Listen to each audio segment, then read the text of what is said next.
Haha. Ladies, gentlemen, and everyone in between, welcome to the stream. It is Tuesday, and we are starting a new game. Last week we finished up Torchlight 2 with Jimtor and Mortem, and now we get to play some Strange Antiquities. I have been looking forward to this game for some time. I had a lot of fun playing Strange Horticulture. It's a nice little point and click. It was a nice little point and click game. There were 8 different endings. We did a YouTube special for the endings, and yeah. So now from the same developers, we are playing Strange Antiquities. Strange Geology next, because we've had horticulture, we've had plants, we're having furniture, and then we can go to strange rocks. Look, I'm already talking about the next one, and I haven't even played the second one yet. So yeah, it was a fun little romp. So I'm hoping that this one will be a similar fun little romp.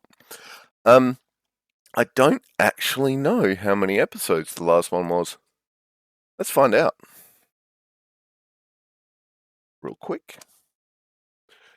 No, there were 3. Well, 2.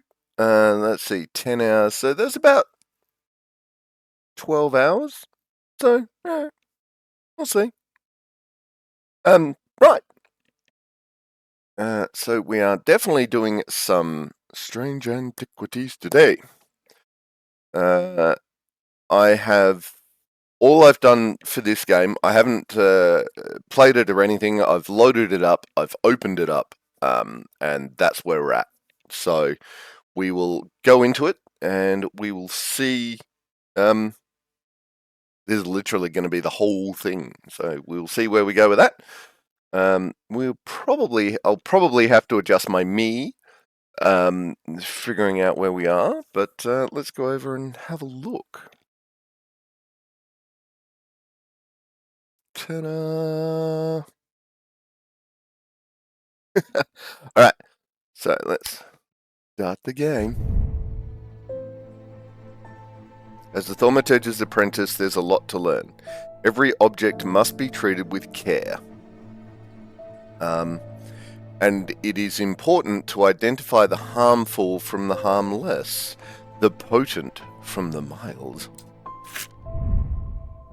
It was only supposed to be a temporary arrangement when Eli left the shop. Strange Antiquities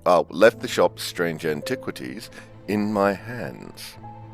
None of us knew that by then the pendulum was already swinging with a terrible certainty that could not be stopped. The ravens were an omen. A circling unkindness of black wings and cheerless cries that seemed, even then, to signal the start of a rising trend.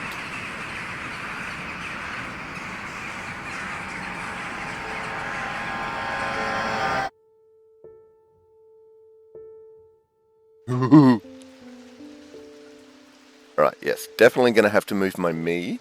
Looks like my me needs to move up. Oh, nope, that's way too far. Looks like my me needs to move up there for this one. Oh, no, I can... Okay. Damn, where's my me gonna fit? Okay, maybe my me fits there?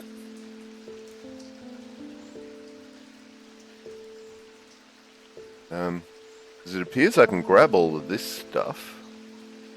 Kitty!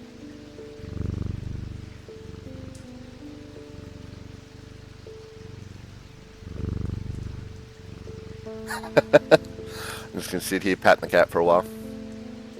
Alright, so we got day 1. Can we... Alright, we can pick it up and move stuff. Ooh! Ooh! Okay, what do we got? Color and composition, sense of touch, scent and sound, inner perception. Okay. assuming we'll get instructions on what we're doing here. Nothing in the archive. Okay. Ooh.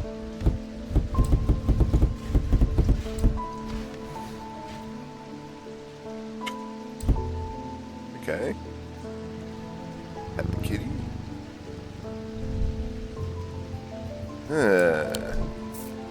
Alright, well, let's see what the dingy gives us.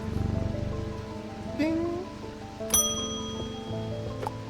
Eli White. I've been called away to assist in an urgent matter in Ravenglass, and I must leave at once. I'm leaving the shop in your care, and with some reluctance, I might add. Make use of my reference materials. Here, take this. Okay. There's an index in the back that may be useful to you. If in doubt, study it carefully. And remember that there are some powerful artifacts here. Under no circumstances should you seek entry into any locked doors, drawers, or cupboards. In fact, safest not to touch anything at all. I should be back in a few days. Touching the cat. What you can do?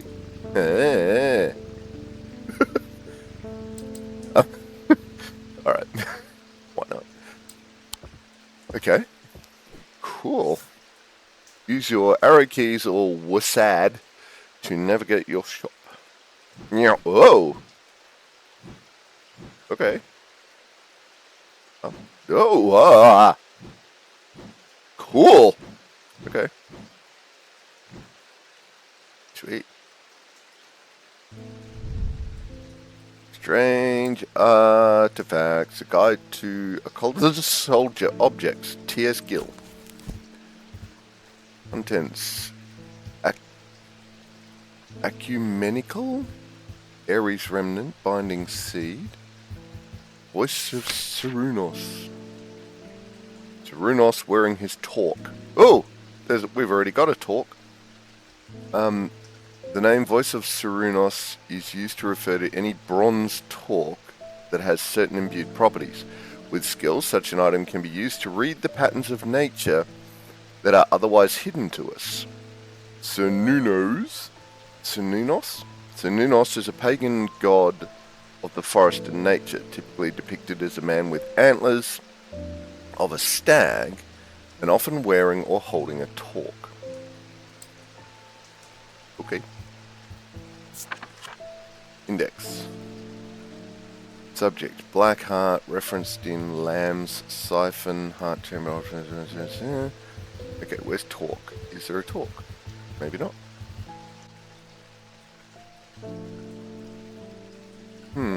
Okay.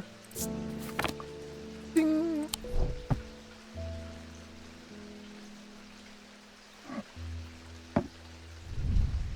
Alright, so let's see what this does. Color and composition. Move the cursor over different parts of the object to inspect it. Bronze. Sense of touch. Uneven texture. Whoops, wrong button. Scent and sound. I have nothing to remark. Inner perception. I have nothing to remark. Oh. Oh, so that's the tag. Whoa. Alright, well, we can make pretty tags. That's nice. I don't know how we're meant to be identifying items, but I guess we'll figure that out. What's this? The Thaumaturge.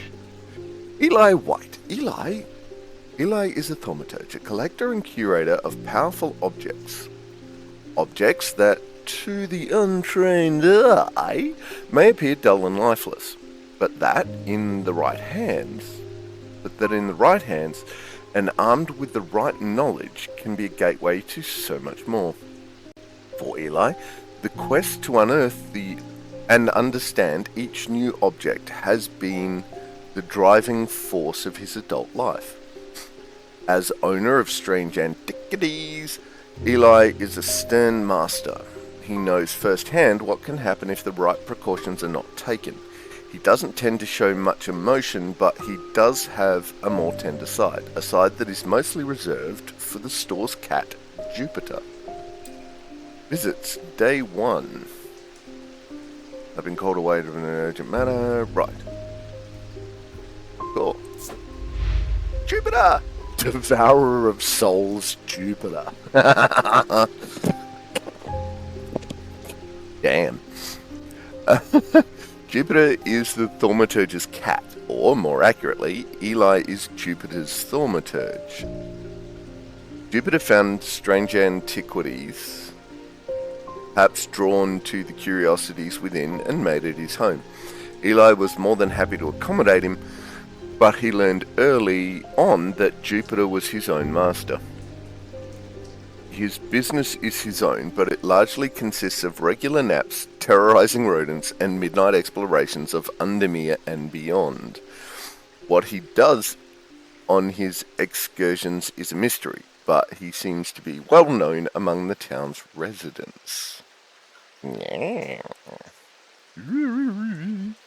Chase the cursor, chase the cursor, chase it, chase it.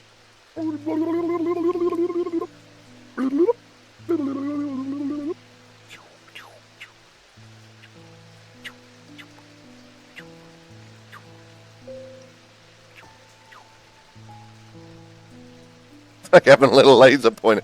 Alright, I'll stop playing with the cat. Oh,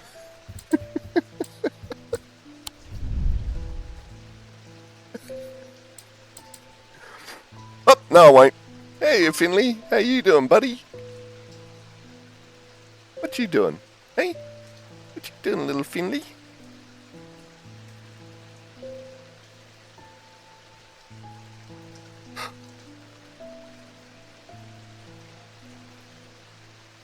See? Oh, good Lord, what? Oh. You are a silly cat, Finley. Alright, let's just try one other thing. Colour and composition, light coloured wood, scented touch, polished, sound, smell, I have nothing. And, oh, inner perception, I am overcome by a warm, loving emotion. Ooh. Alright, we should probably do some more actual things. Thomas Pope, congratulations! Today is the day you meet the great Thomas Pope. That's me. I'm a man of 2 loves, fresh mountain air, and a little rat dog called Hamish. But I reserve some room for laughter among friends and shops with cats in them. If you would be so kind, I'm looking for a replacement for my hunter's boon. Ooh, okay. Use item on items to inspect them. Okay. Something that might be a hunter's boon. Ooh, what's that? Oh! Locked up place. Alright, what might be a hunter's boon?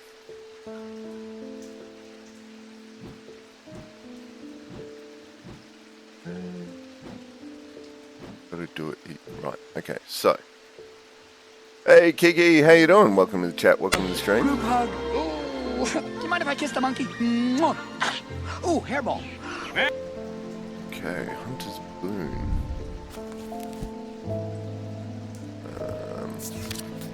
Happy Tuesday. Hunter's boon.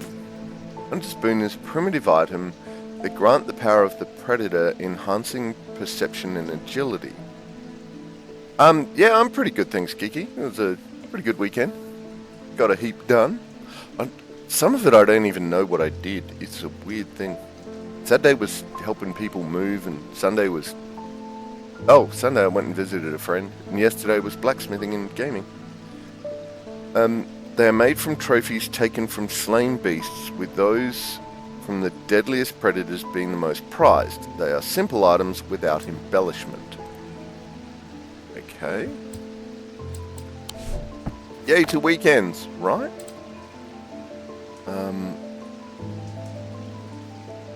Alright, taken from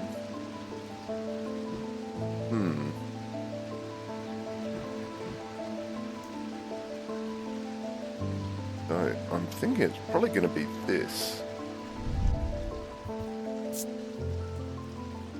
Yellow brown, yellow white colour.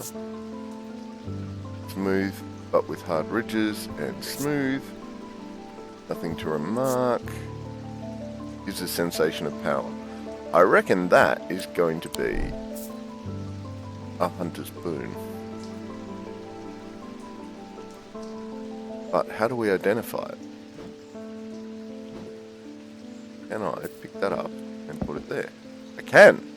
Ooh.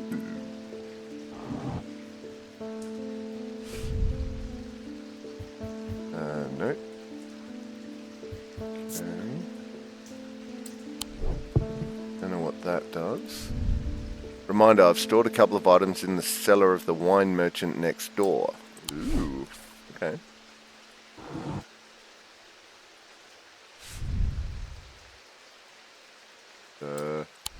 Right. You had a 3-day weekend? Nice. Work is overstaffed, so you took leave without pay? Sweet. On thaumaturgic on thaumic fields, all thaumic objects produce a field of sorts. Although invisible to the naked eye, they can be observed by placing an object over a thaumic lens. A diurnal field pattern. These fields are not fully understood despite attempts to study them over the years. Whoa!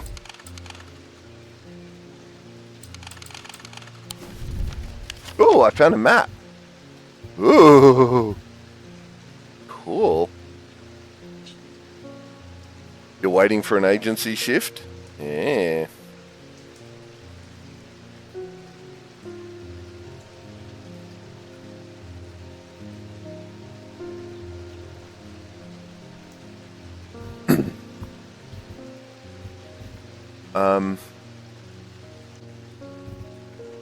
Yeah, okay.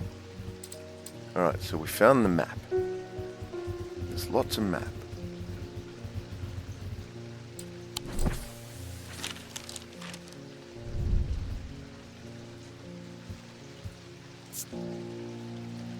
How do we get to identify these things?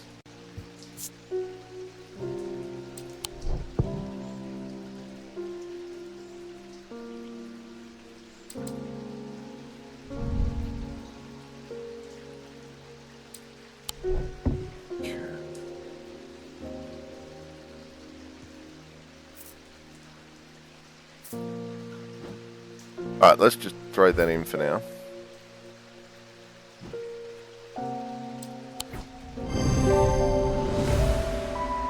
Okay, 100 spoon. This is a tiger's tooth, a trophy from a predator. On closer inspection, it gives a sensation of power. Sure. Ooh, book content discovered. Selenic totem. These carved totems, more commonly known as moon hearts, can be imbued with a sentiment or feeling such as love or joy, and then held tightly to recall the same feeling. They sometimes feature crescent shapes associated with both the Selenic and Gnostic disciplines. Indeed, the form of the item itself will often have a connection to either the moon or the night.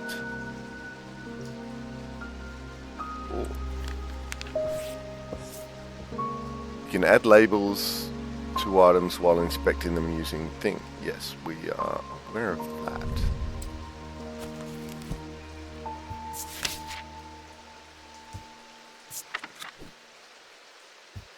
Yeah, okay. Oops, that was the wrong button. Nope. Oh.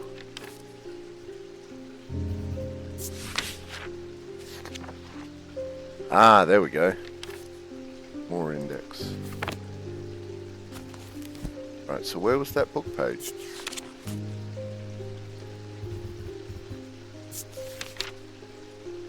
Huh. That's weird.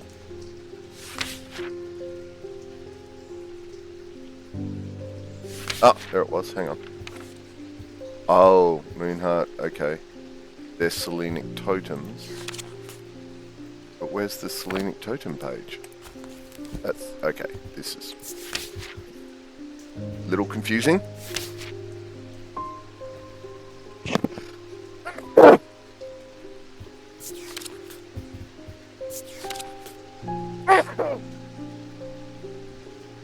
Ooh.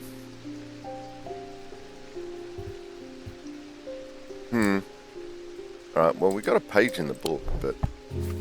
Alright.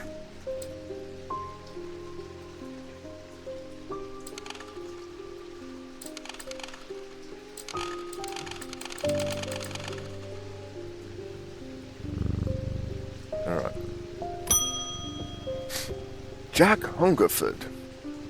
The nights are drawing in again. Dark shadows hide dark deeds, or so my father always used to say. Seems like the shadows have grown darker since he passed 2 winters ago. 2 winters gone. A creeping dark has set up in my house. I'm told a shadow hold will draw it out. Alright, a shadow hold, eh?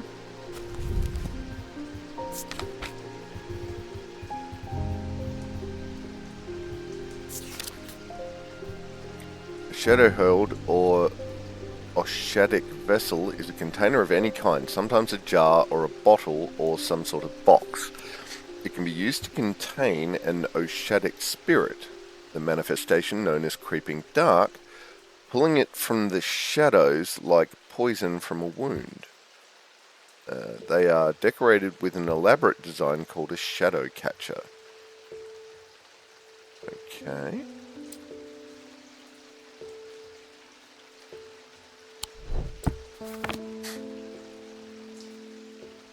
Thinking it's going to be that one, but...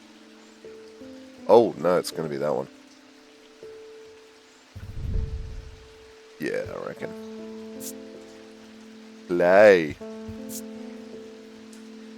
These markings have been carved in, somewhat rough, spongy, pungent. Nothing to remark. Alright. Let's just... yeah, okay. I'm pretty sure that is the right thing. Just want to double check though. Yeah. I reckon that's it.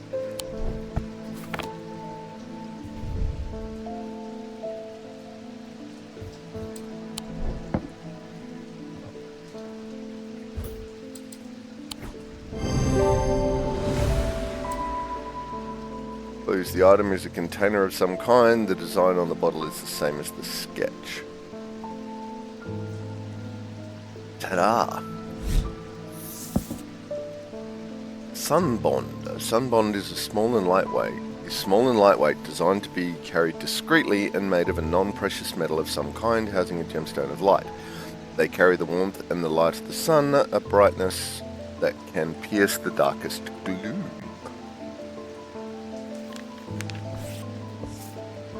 There is an auto-labeling option in the settings of adding labels by hand isn't your thing. Yes, there is. Oh! We still have this one. Oh. Okay. In that case, what's that? That's a shadow hold. Or Oshadic vessel. Right.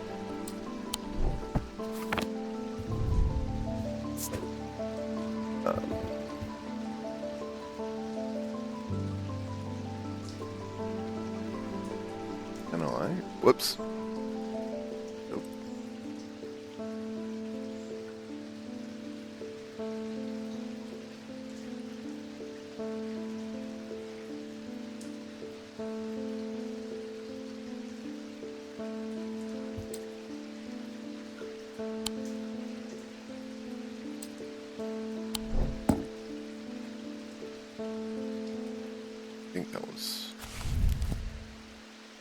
Shadik vessel. Yep.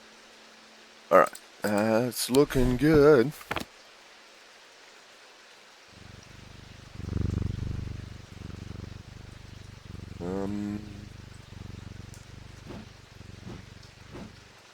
Oh, that's still there. That's still there too. Crap, crappity, crap, crap, crap.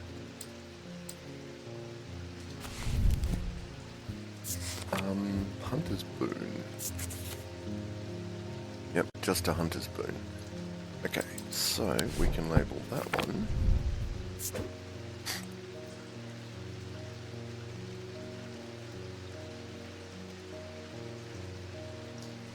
Hunter's boon.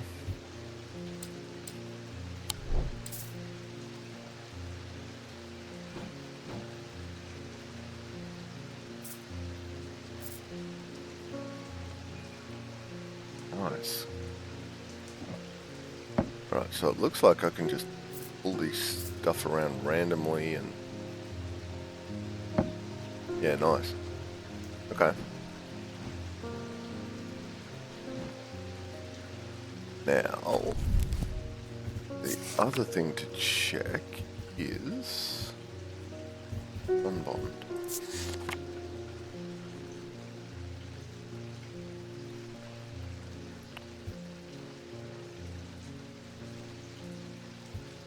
Maybe that was it. I don't know. Is this list getting longer? Well, there are 8. There are 8 on that content so far. So we'll see if that changes. Ding! David Schaefer.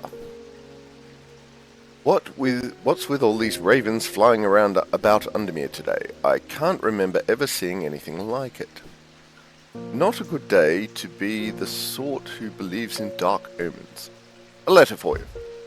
Okay.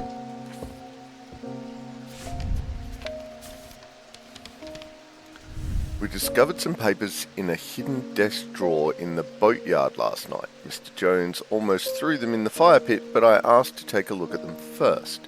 That man does like to burn things. They look old. Maybe there's nothing of much use here, but I thought of you when I came across an entry on the Shin. Charlie Weathers.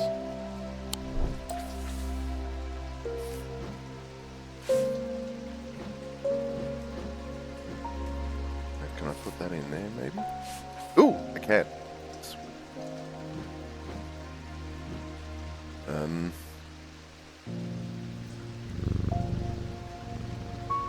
I don't know if that's coming through, but every time you pat the cat, you get this nice little purr sound. Awesome. Ding. Stanley Hume. Harry Potter got old. I want an ossic ring. Ossic. That's a pleasing word to hold on the tongue. Yep, Harry Potter got old. Put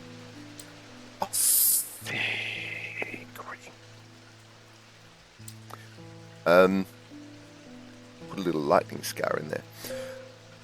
Right, let's see what an ossic ring is.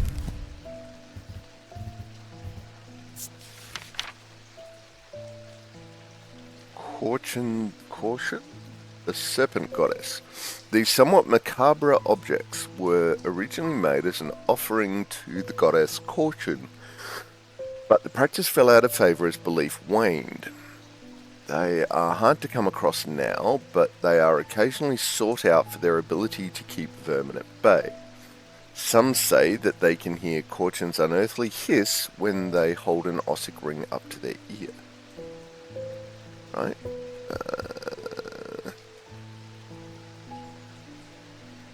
Put out for their ability. Okay, so.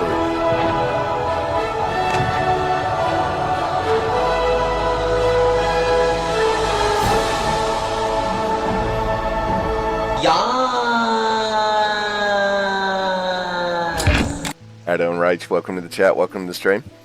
New game! Just grabbing brekkie. Okay. So the only clues we've really got here are it's a macabre object. Hard to come across. You can hear an unearthly hiss. So something... It's a ring. It's a ring, it's macabre, and it hisses. So... Alright, that's going to be my first bone. Well, that would be macabre. Hard and somewhat rough. There we go. A soul sound like a serpent's whisper emanates from within. That's going to be it. It has some evil quality to it. I do not like to hold it. Okay. Is there anything else slightly macabre that we currently have access to? Well, there's that. That's not a ring. I'm going to go with this one.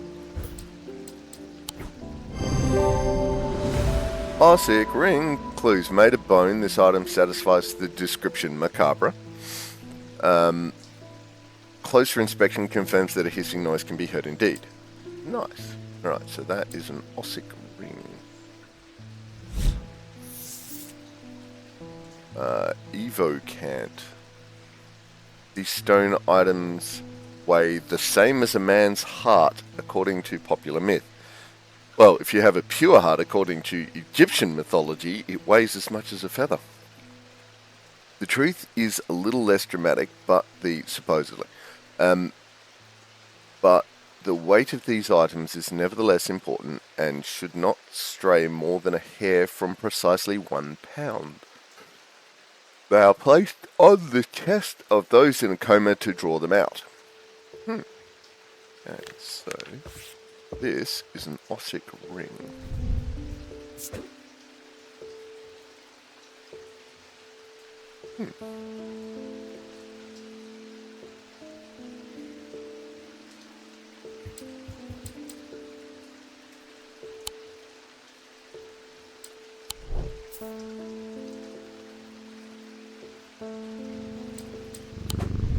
We got... Oh no. Oh.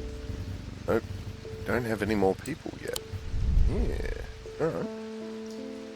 So that's an Ossic ring. Let's see what happened to the book. There is now 9.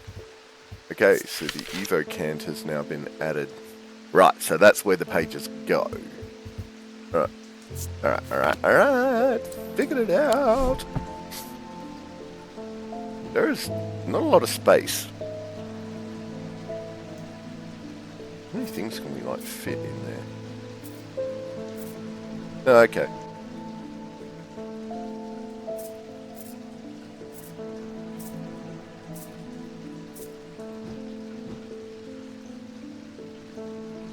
Ugh.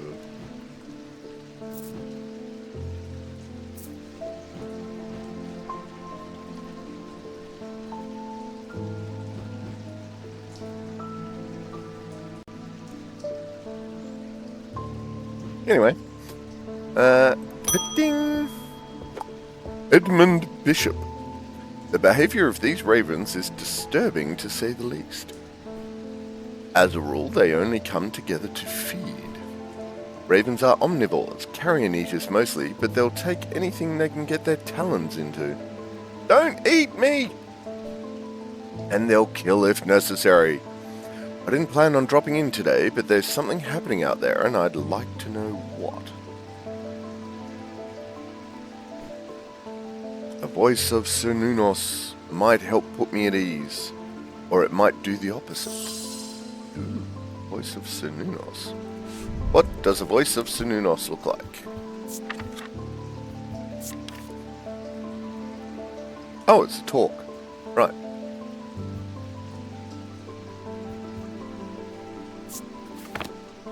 So, that... Oi, go away.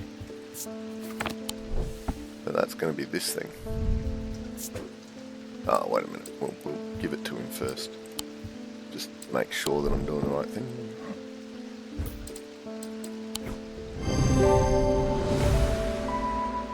Item is made of bronze. Similar looking item appears around the neck of Sununos in the sketch. Excellent. Spirit Eye. There are some who stay away from spirit eyes, believing them to be a window into a world that should not be seen, and others who deride their fear as nothing more than superstition. It is not clear exactly what they do show. Another layer beneath the visible world, perhaps, a layer that requires something more than the traditional sense to experience. They draw their power from the opposing symbols inscribed upon them. Ooh. We don't have a spirit eye yet. Ah, we're closed. Boo. Alright.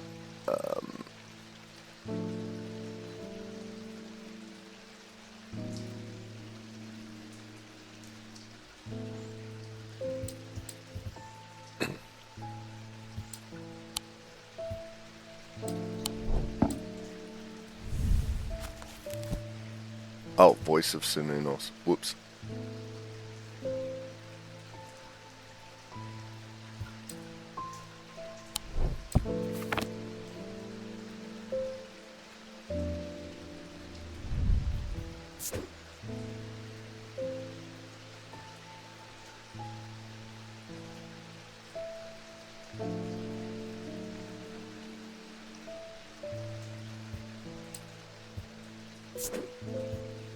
Whoops.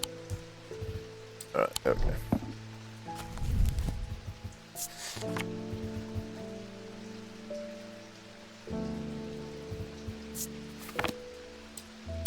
Alright, so that is the end of day 1.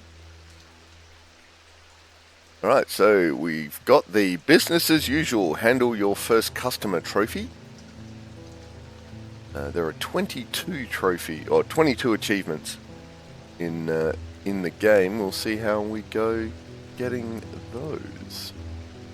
We'll kind of try and keep that updated as we go. Let us end the day and see what happens. End of day 1. Ooh. Day 17. Or is it day 17? The black mare thundered through the icy rain, shining wet in the silver moonlight. Her cloaked rider was exhausted, cold, and soaked to the bone. He knew he would not survive the night if he did not reach back.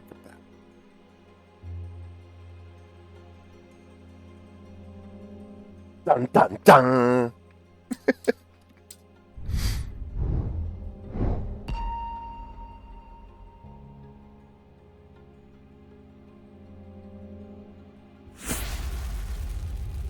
Ooh.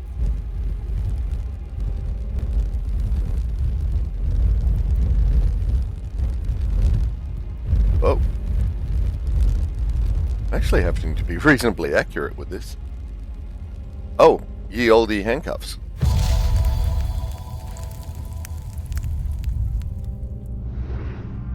An escaped prisoner ran northwest. He hid me in the first building he came to. Ah.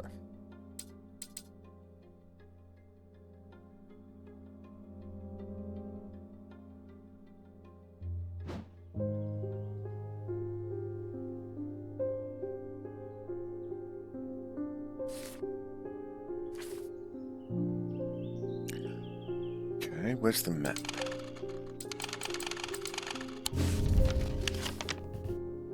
An escaped prisoner. So, what have we got? Greywick Farm, strange... Hey, strange horticulture! Yay! Where's number 2? There. Yay! The Barrows, High Green, Rare Hospital, Wood House, Boatyard, Rock. Ah, the old jail, number 10. We're at number 10. Okay. Got number 10. Escaped prisoner ran northwest.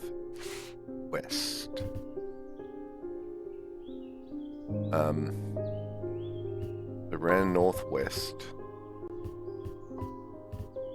Hid me in the first building he came to. It's going to be one of those two, I reckon.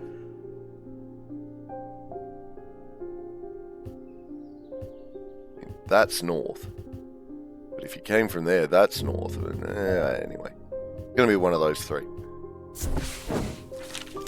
This doesn't seem to be right. There's nothing here. Okay, that's fine.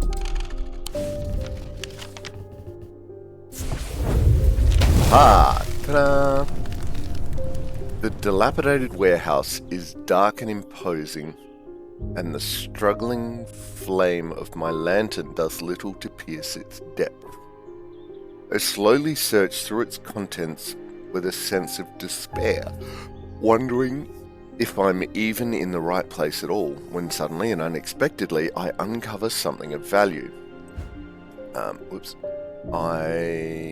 More relieved than elated, I take the trinket back to the shop for further study and a warm drink. Ooh. Okay. Ooh, we discovered an item. Color and composition. Iron, huge black gemstone streaked with red.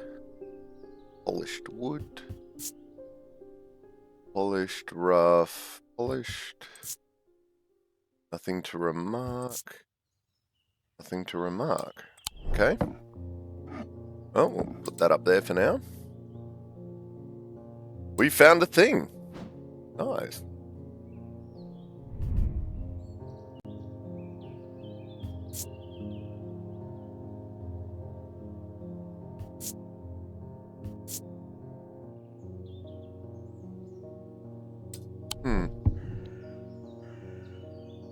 Okay. Ooh. Zoomy zooms.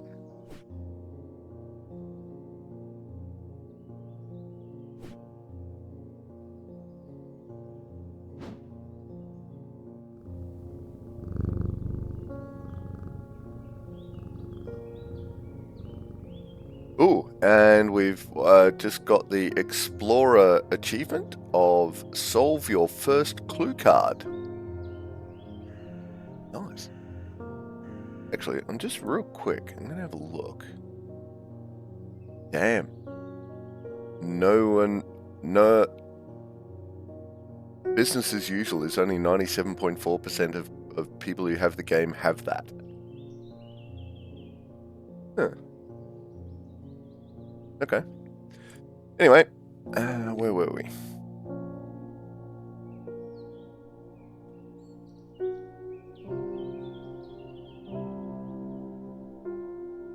Now it's come up. I think it came up after I moved my Mii, but the little explore button down there, that's where I get to the map. But that's just behind me. So, just in case people were wondering what I was clicking on, and because you couldn't see it because my Mii was in the way. That's almost everyone. I know, right? It's weird.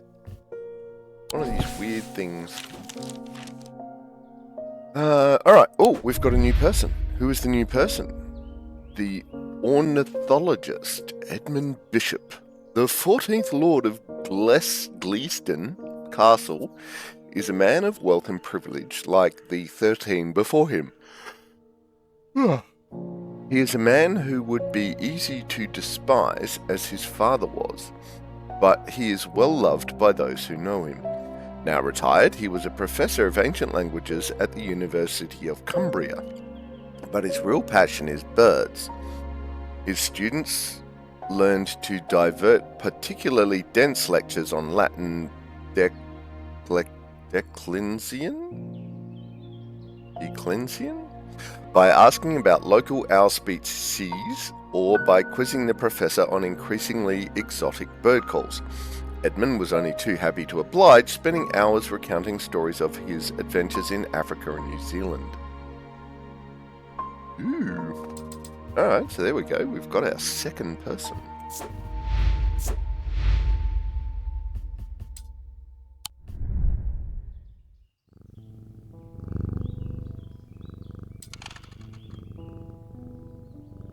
Right. Okay, let's go again. Verona Green. Hello, Verona. I think she survived from I think we had a Verona in the last game. Oh, well, that's just perfect. Undermere fizzing with fear over these ravens, and the thaumaturgus left his apprentice in charge. Sorry, my dear, that was rude. Pay no attention to me. I'm an old lady. who got out of the wrong side of bed. These ravens have got under my skin is all. Please do let Eli know that I was looking for him next time you see him, and pass on my thanks for letting me borrow his copy of Hermetic Symbology.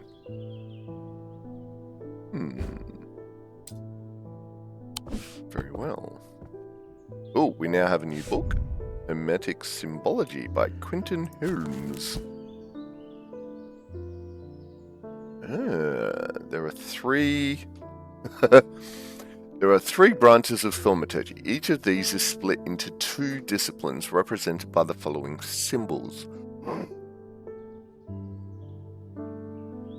Celestial, Selenic of the moon.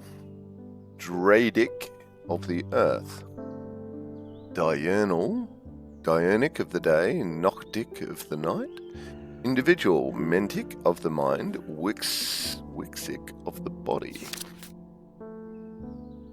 Imbuements, calm, confusion, death, life, paralysis, poison, deception, fear, foresight, protection, strength, truth, fortune, hypnosis, insanity, weakness, wisdom. Oh, elements.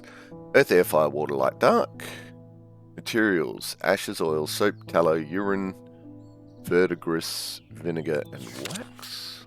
Oh, wow. Okay, here we go. Mundane elements. Anatomy, arsenic, bismuth, magnesium, phosphorus, platinum, potassium, and zinc. Planetary metals. Copper of Venus, gold of the Sun, iron of Mars, lead of Saturn, quicksilver of Mercury, silver of the Moon, and tin of Jupiter. See that symbol a lot. And that one. I mean, duh. But. Okay. Pretty sure they were in Zork. Anyway. Seasons, autumn, spring, summer, winter. Weather. Fog, hail, lightning, rain, snow, storm, thunder, wind, cold. Whoops, that was the wrong button. Ah! All the wrong buttons.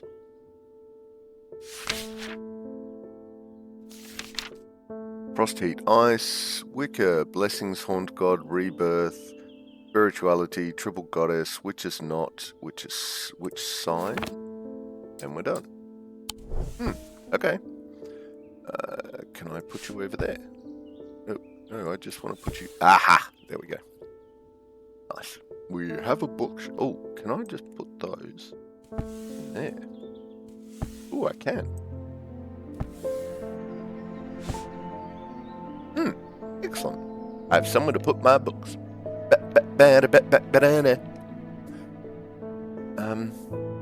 Right. Oh, we got a new person. The occult scholar Verona Green. Verona has been a constant in Undermere for as long as the streets have had cobblestones and the churches have had bell towers.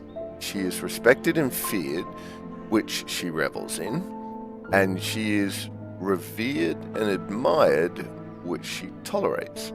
Her knowledge of the occult world is second to none, and her expertise has steered the citizens of Undermere away from catastrophe on more than one occasion.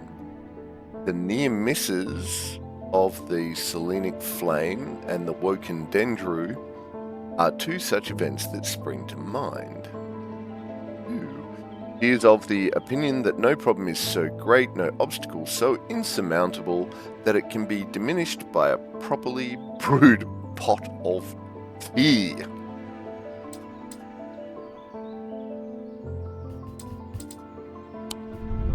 Alright, well, we're starting to get the characters. Who dis? Who dat? Who dare? Tess Sherwood. I feel paralysed. I have no job, no partner, no friends, no prospects. Aw. I heard a horned shackle might be the answer. Alright. What is a horned shackle? Ah, right, we know what that is. An example of an elaborate horned shackle, that's up on the top right. Horned shackles are used to bring about change in one's life, bestowing the ability to overcome personal demons. In use, the horns are rubbed between one's fingers, causing them to become worn smooth over the years. They can be worn as pendants, but are more commonly totems of some kind. Like that. Maybe? Bronze. Ooh, maybe. Move the cursor over different... yes. Smooth, ridged. Okay. Nothing. Strong sense of being watched. Yeah. Alright, do we have... is that going to be... I'm thinking that's about all we got. Ooh, maybe. Wait a minute. What's this? Cheap metal, probably pewter, bone, rough fabric, hard, somewhat rough, engraving detail.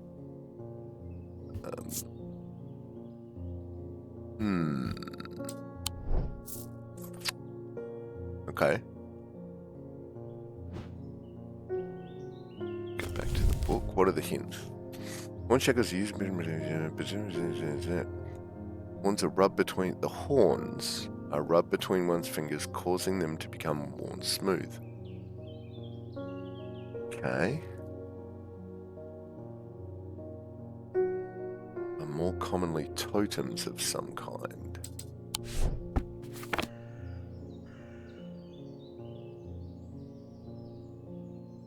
It's going to be either that one. Ooh. I mean, that one, it looks more like the one in the picture. Could be, oh geez, it could be that one. That's got horns as well. Dark blue-green gemstone. Oh, it's clay. Right, so that's not maybe. Fills me with a sense of foreboding. Alright, so now we're getting into the... what are we going to do with this pile?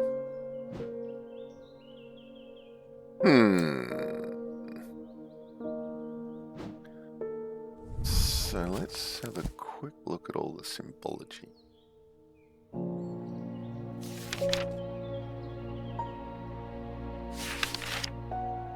Pause.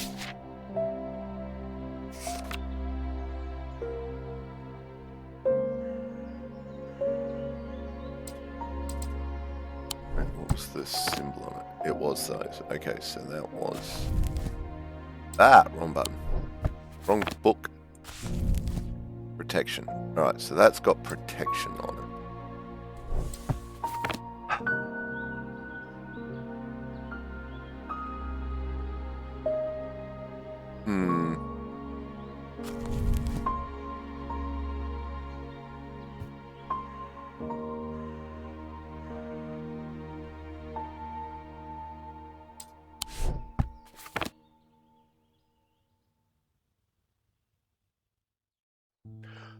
All the things we've got,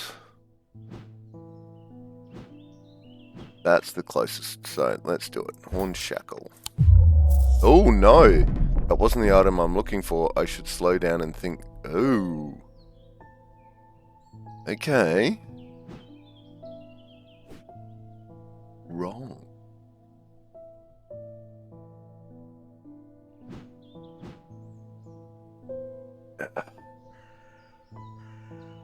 Alright, well, this was my other guess. Okay. The shit, dude.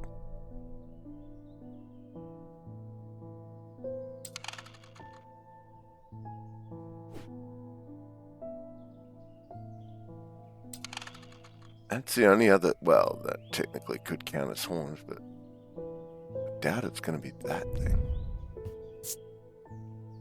Play... textured, pointy, nothing.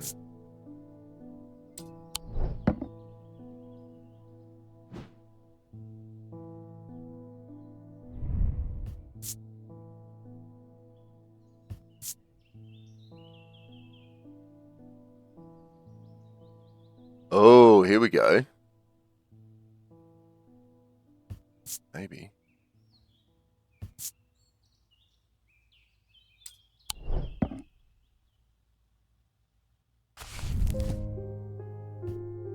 Use horns are rubbed between one's fingers, causing them to become worn smooth. Over the years, they can be worn as pendants, but are more likely commonly totems. Alright, well this has smooth. Let's see. Here we go. Wow. The item has horns. Closer inspection reveals that the horns have worn smooth. Right. Yep. Okay. Vesiger. A vesiger can be used to prevent the spread of disease and pestilence. Among other oddities, flames burn pale in their presence. So, horned shackle.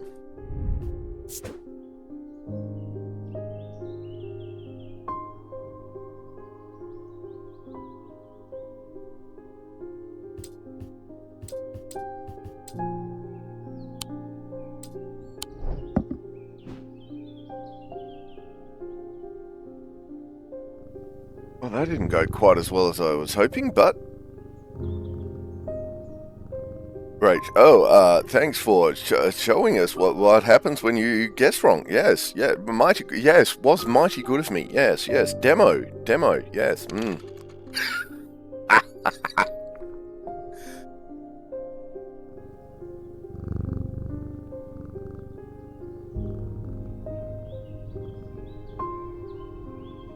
Kitty bats. David Cheever. At least the weather's looking a little better out there today. Okay. Oh, and a letter. What do we got? Good day. You might be interested to hear that my plough overturned a strange-looking object yesterday. Come to the farm and it's yours for the right price, of course. John Royston. Good share, good share.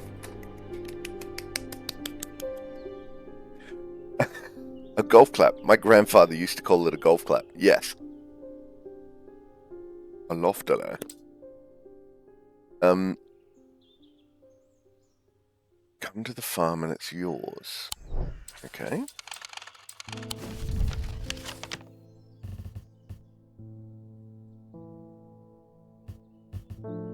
Greywick Farm. The scent of damp hay lingers in the air as crows pick at the muddy ground between weathered stone barns.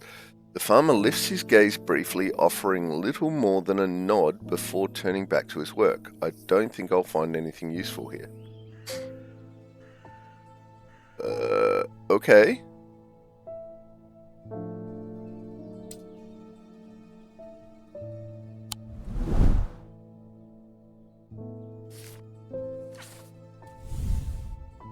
John Royston?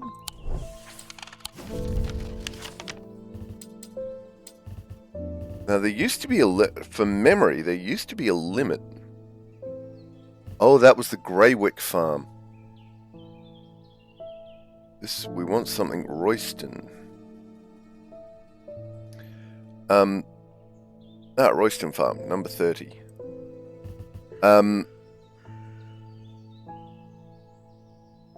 There used to be a travel meter that you had to fill, but it doesn't seem to be here anymore. John grins as I struggle to hide my obvious interest in the item he shows me. Any hope that he might not be fully aware of its value quickly evaporates, and after a lengthy negotiation, I reluctantly hand over the amount he originally asked for. Okay. Ooh.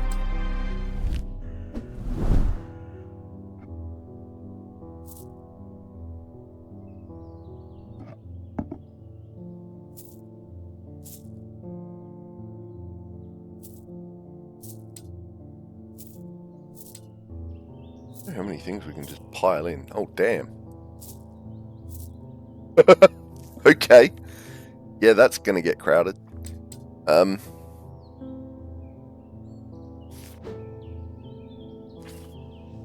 so if we've done that one, what's this one? Some papers hidden in a desk. Mr. Jones almost threw them in the fire pit. Boatyard Jones. Boatyard Jones. The Boatyard, number 8. The artist's seen better days. A mess of broken and rotten timbers cover most of the outdoor space that isn't taken up by upturned boats, slowly being claimed by the weeds.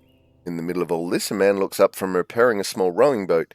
"You must be from strange Antiquities," he says with a smile. He takes me into a dilapidated office where 2 metal buckets collect drips of brown water and a thin window pane rattles with every footstep. He pulls off a sheaf of brown papers out of a desk drawer and places them gently in my hands. Oh. Ooh. Sleep vessel. The 6 points of a sleep vessel are said to represent the 6 thaumic disciplines: Selenic, Daedric, Noctic, Dionic, Wixic, and Mentic. And Mintic. They help people stay awake beyond any natural limits by storing their fatigue. Over time and repeated use, they become more and more difficult to handle, as though the undreamed nightmares within are beginning to seep out. Apparently as an afterthought and somewhat reluctantly, the man gives me something else as I'm leaving. "I have no use for it," he says. "Don't even know what it is." Ooh, and we got a thing. No, maybe that's the thing that we did. Anyway. Alright, so we've done both of those. We like just store them, because that's the map, I think. It is. Right, excellent. So we don't actually need that. All thermic objects produce a field of sorts. Yep. You can use shift to bring up a magnifying glass.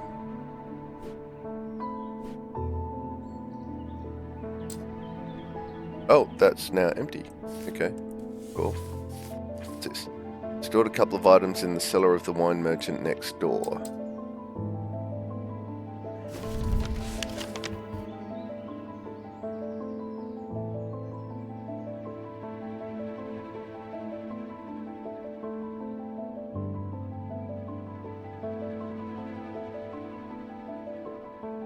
Right, so 29 is where we are.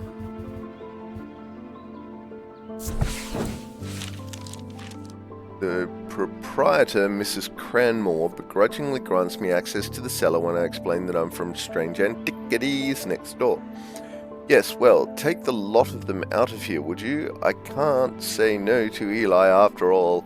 He's done for me, but I don't like the thought of those unnaturals in my cellar." Oh, cool.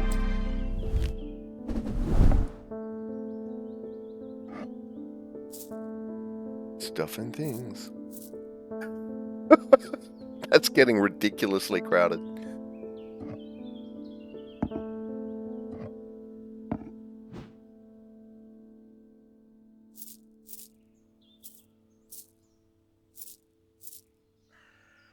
Damn. Yeah, okay. Now we're just being silly. Which, you know, hey, it's me, but... Right, there we go. That's not too bad. That is somewhat more under control. Alright, so we've done that one as well. That can go in the pile.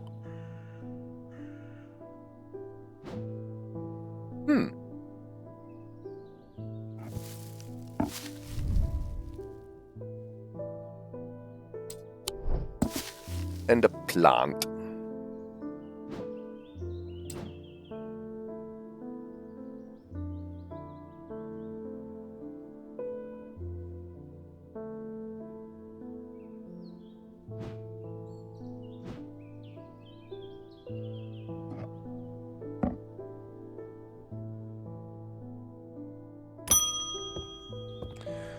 Julia Braddock.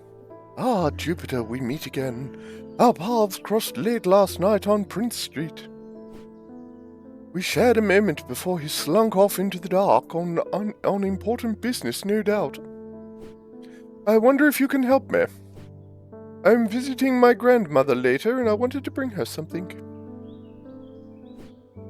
She lives all alone on the edge of the town out at Clanbrook Road, and I don't always manage to get out there as often as I'd like.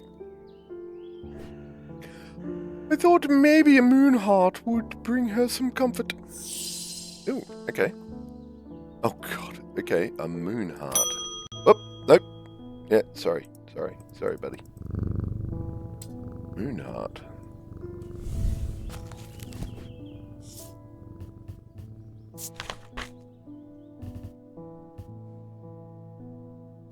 Right.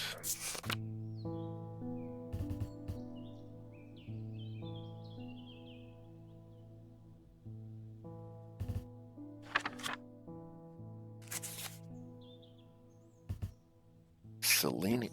Oh, Moonheart is a Selenic totem. These carved totems, more commonly known as Moonhearts, can be imbued with a sentiment or feeling, such as love or joy, and then held tightly to recall the same feeling. They sometimes feature crescent shapes associated with both the Selenic and Noctic disciplines. Indeed, the form of the item itself will often have a connection to either the moon or the night. Okay.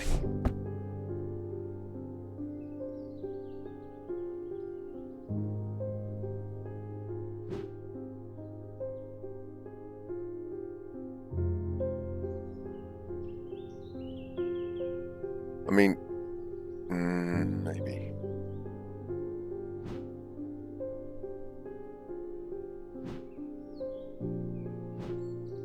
Alright, let's sniff this thing.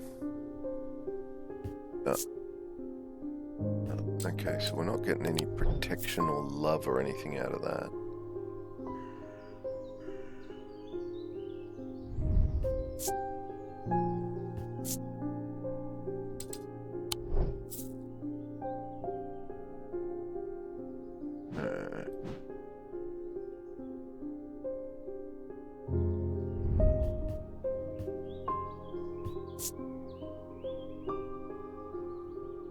Sense of crackling energy. We've got the symbols for protection.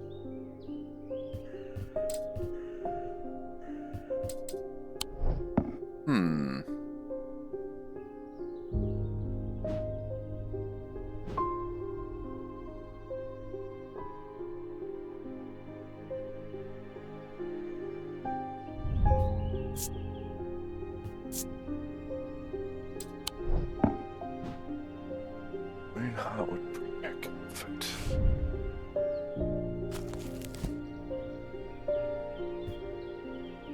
Feelings of love or joy. Alright, so we need something with feelings.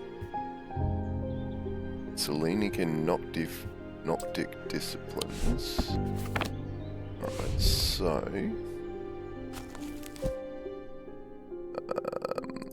wrong button.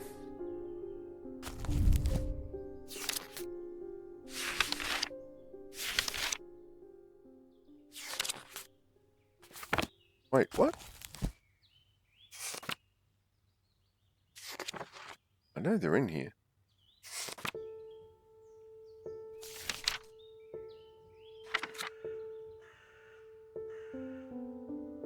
Selenic of the moon.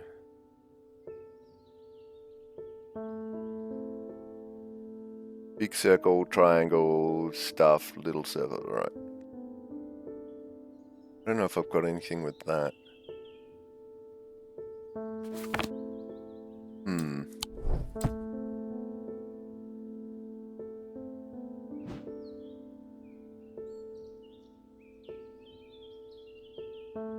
Okay.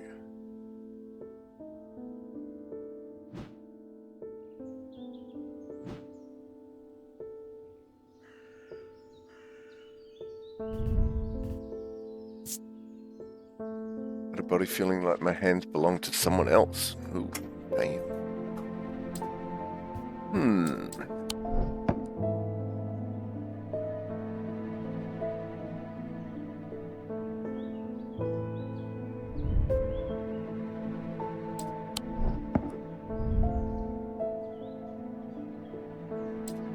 Pulling energy, I don't think it's going to be that.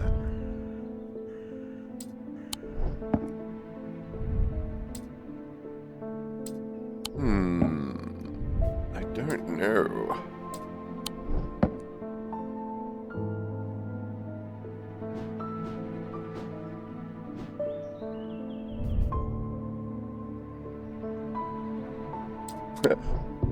Also untold fears. Yeah, right, okay.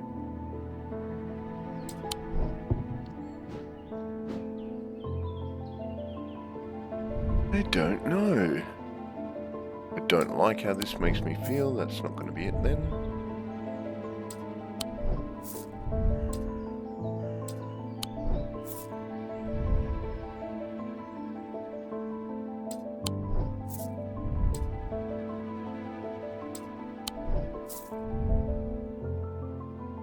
My heart feels lighter. Alright. Maybe.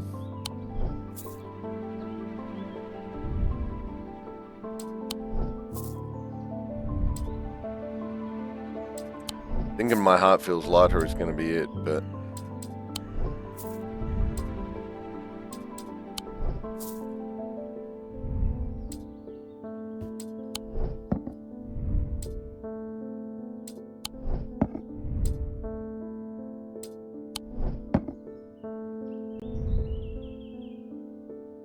Ooh!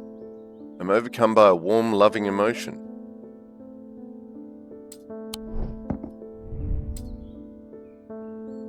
Okay, wait a minute.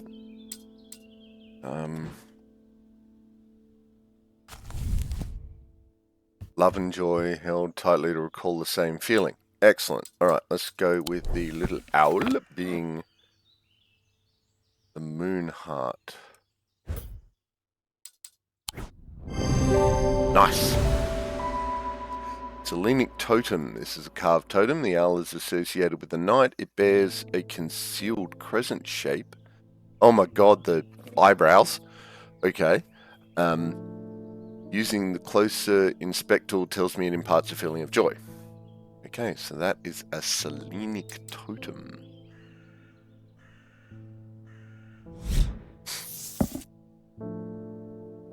Organ Grim.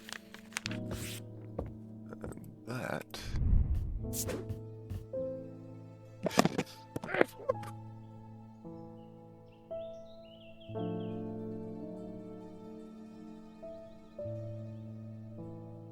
a Selenic totem.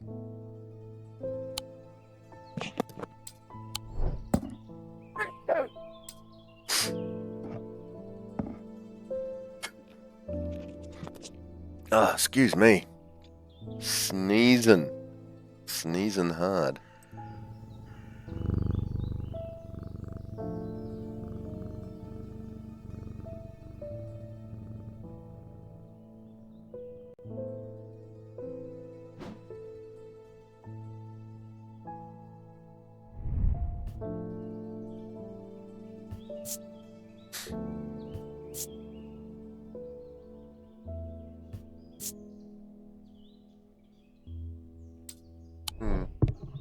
Don't know what that is. Yeah, oh, wait a minute. Yeah, wait. Oh,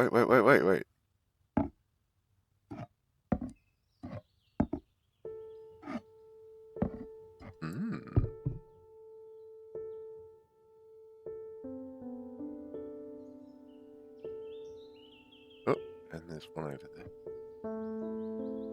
Yep.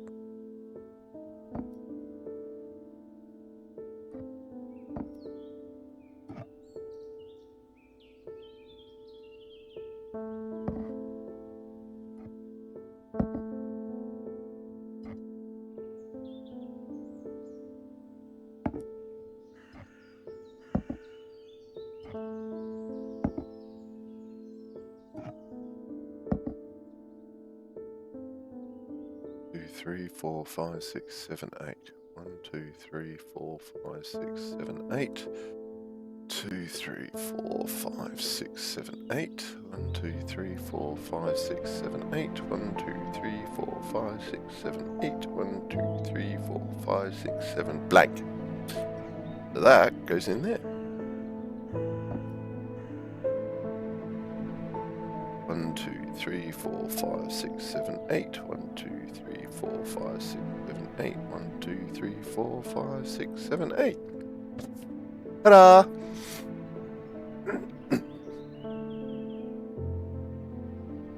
Ooh. Okay. I wonder what that's going to do. Right, we are slowly figuring out all this stuff. Can I zoom in on that? I can. It doesn't do me any good.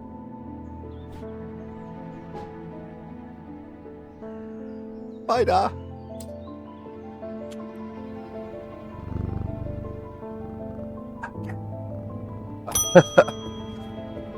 Daisy Winters. A friend of mine, or former friend I should say, has been stealing jewellery from me. 3 necklaces have gone missing over the past few weeks, including one that was a gift from my late grandmother. Do you have a suitable pendant that I could leave lying out for her to find that will teach her a lesson and make sure it never happens again?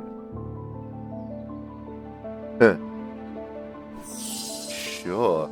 I'll need to make a choice here. There are no wrong answers, but my decision will no doubt affect the events in motion outside my shop.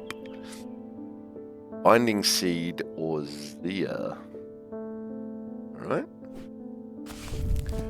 What does a Binding Seed? We have Binding Seed. Binding Seed. Yes, and Zia. Alright, we have both. Binding Seed. These items are made of 2 distinct materials representing the Mentic and the Wixic. The mind and the body. The winding path, the mind, is described by a spiral encompassing the body, the seed. Binding Seed is a form of punishment that amplifies feelings of guilt and shame. Okay. The new labyrinth at the Castle Morrigan, larger than life Binding Seed. Okay, whoops. Do I have one of those?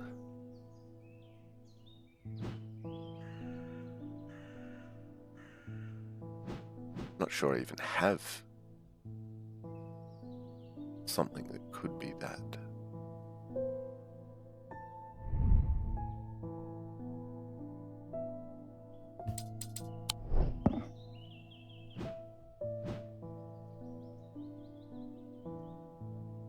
Maybe that one.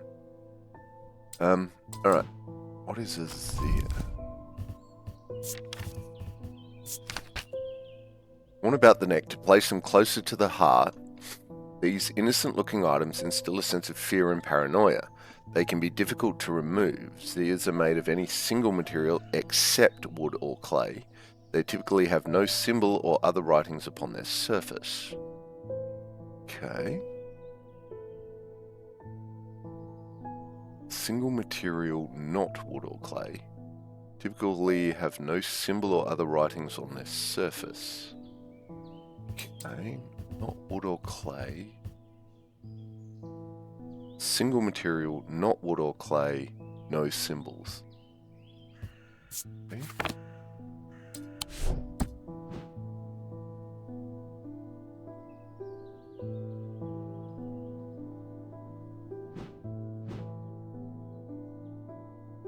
And a pendant. Assuming. Is that a pendant? It is. Bronze, iron, no.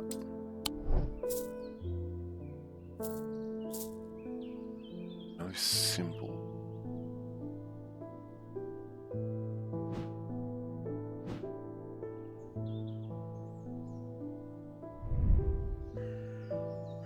Okay, well, it's all bronze. That could be one. And there's no symbols on it, and it's a pendant. That could be a Zia.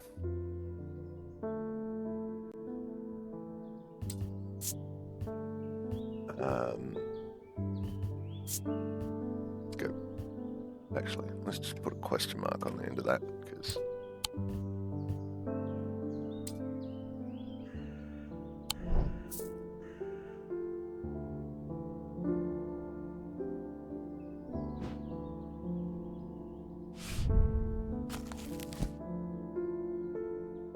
So circle with a no symbol or other writings. That's kind of that, maybe?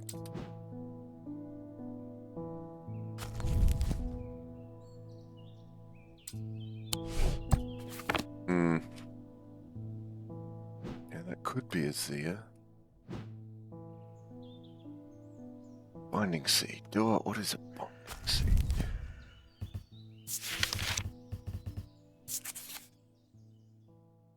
Gardens are two distinct materials.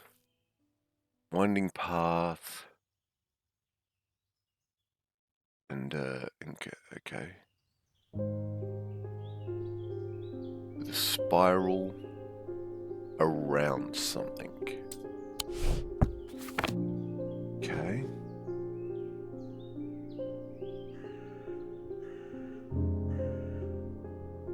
I mean, that, maybe?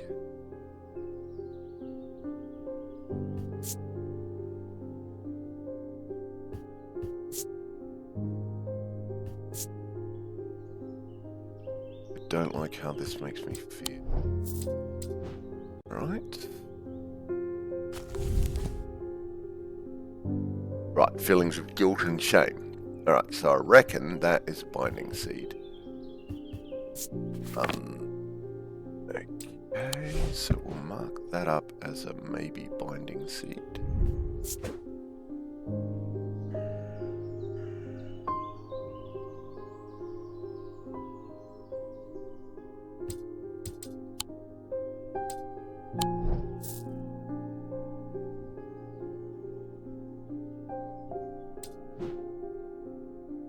Alright, now, which one do we want to go for? That's guilt and shame.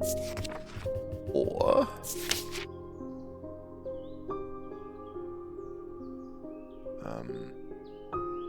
fear and paranoia.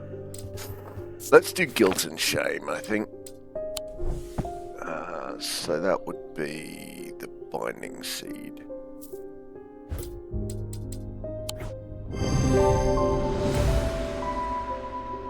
Item is made of two materials, wood and stone, features a spiral surrounding a seed.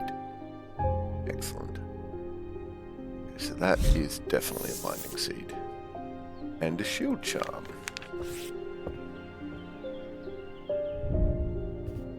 Let's take the question mark off of that.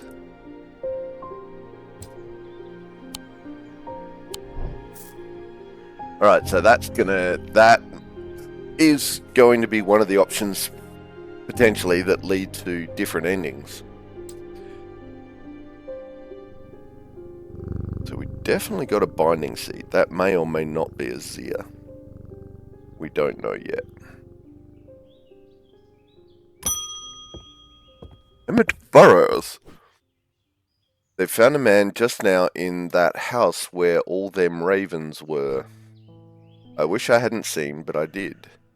He was sheep white, but it was his eyes that are going to give me nightmares.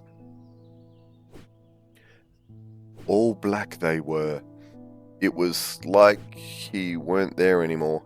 I don't need to wait around for another sign. I'm taking my family to Sedberg, and I'll be taking a Libula to see us safely through. Okay. What is a Libula?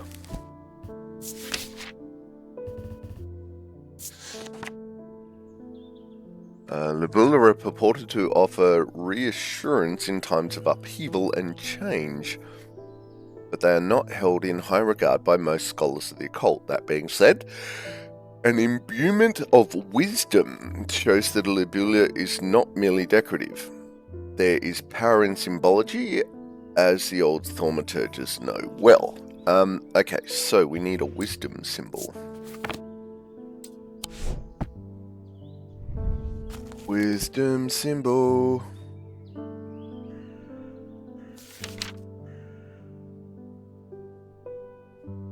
Okay, is a party hat. Alright, so what's got a party hat symbol on it? That one does. That one's definitely got a party hat symbol on it. That does not.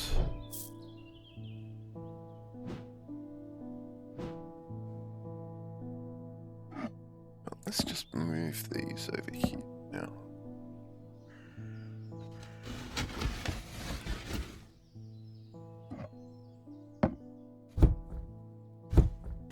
Oh, they're the weight things. Nice. Let's get that plant out of the way for now.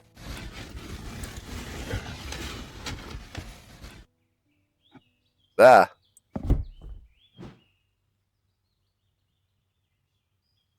Right, well that looks to be the only thing with a party hat symbol on it. So, let's give him that as a libula.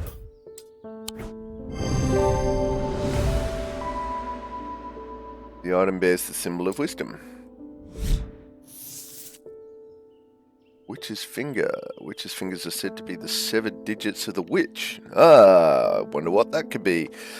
They are capable of inflicting intense pain, but the goal is supposedly purification of the body. A most unpleasant experience, but a last resort that has cured some and finished off others.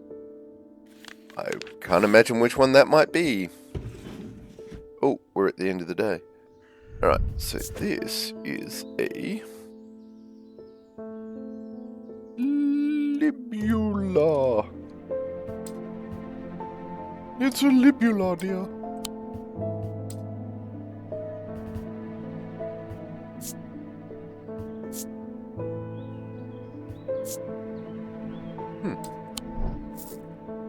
Alright, so we know that is a libula.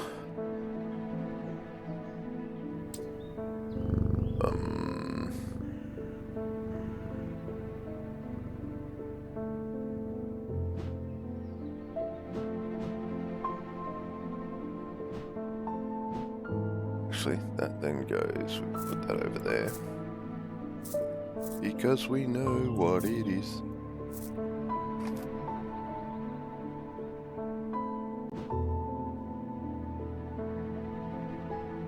I think that is going to be a witch's finger, but that's not going to be hard. Anyway, alright. Rage. Ah, yes, my wisdom symbol is also a party hat. End of day 2. A deep pain radiated down the side of the rider's head, where he had sliced himself with a diverging hook. And his thoughts were scattered and torn. He could not see out of his left eye.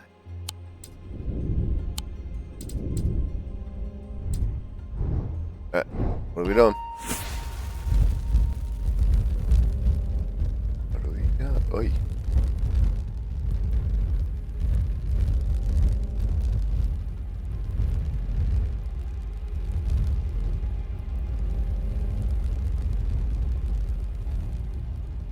Okay, that looks like something you overlay on a map. Yep.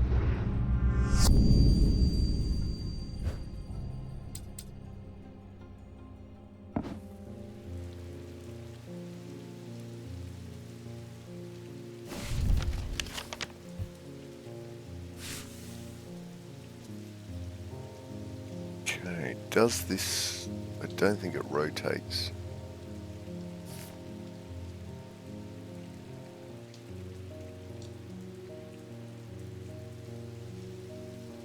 On that edge.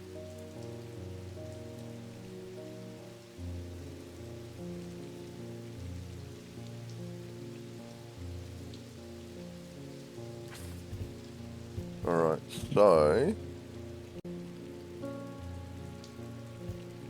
it looks like that. Those 6 buildings. You've got a square, sort of thick L, then yeah, that is that. So, that one. There is a narrow gap between the two houses, and I spy with my little eye a small wooden chest wedged firmly inside. Slowly I manage to work it loose. I'm going a bit Shatner with this. Slowly I manage to work it loose, and when it finally comes free, it shoots out onto the hard ground and snaps open, revealing its long-hidden treasures.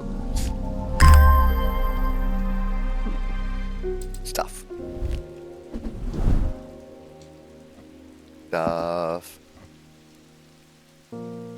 Whoops.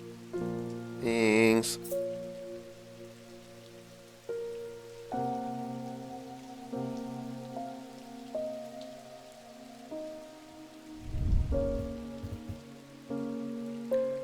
Oh, yellow, orange, gold, iron, dark green, gemstone, black gemstone. Weathered. Oop. Hard and cool. Hard and cool. Hard and cool. Nothing. Nothing. Oop. Nothing. Okay. It seems to make the hairs stand up on the back of my neck. Nothing. Cold. Silver. Glass filled with a blue liquid.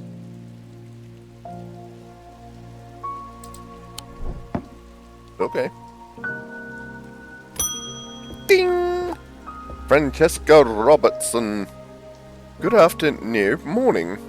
Sorry, I'm a little distracted. I'm Francesca Robertson, a doctor of sorts. I assume you heard about Mr. Hungerford. It seems to be the talk of the town already.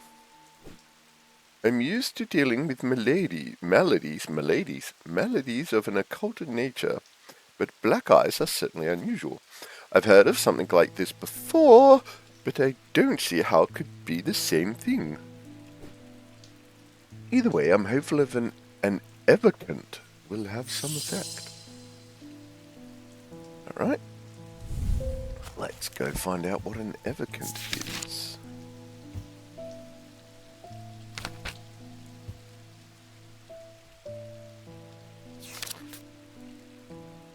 Don't have an evocant.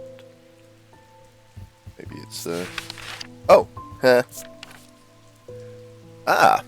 These stone items weighing the same as a man's heart. According to popular myth, the truth is a little less dramatic, but the weight of these items is nevertheless important. Right, for precisely 1 pound. So, we need precisely 1 pound. Something made of stone. Nope, that's a bit higher than that. It's way higher than that.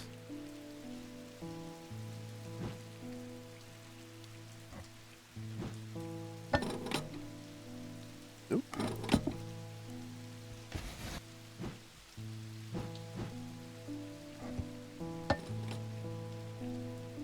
Nope.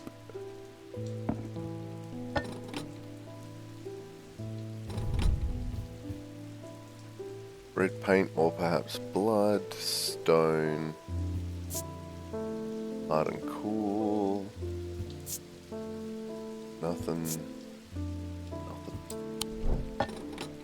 Well, that does look like the only stone thing I've got that's plus or minus.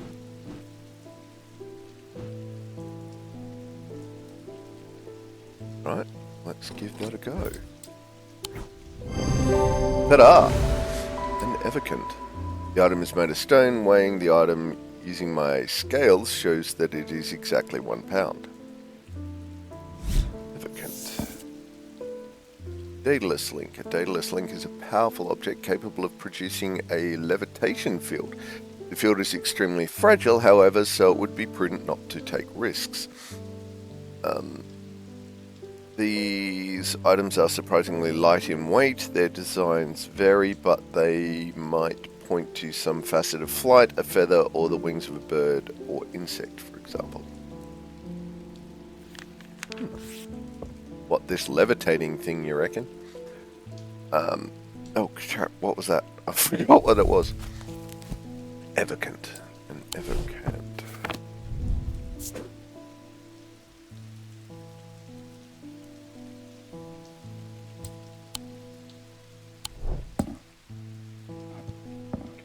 there.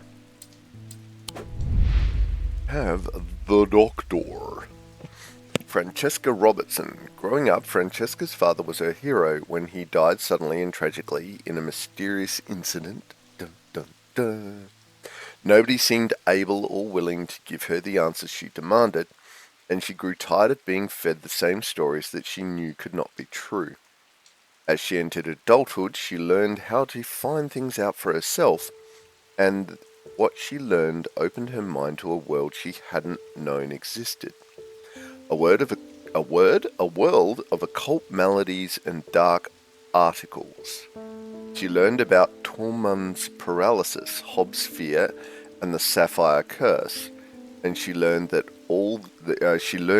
these maladies could be cured. Ooh, we can zoom in on. There you go.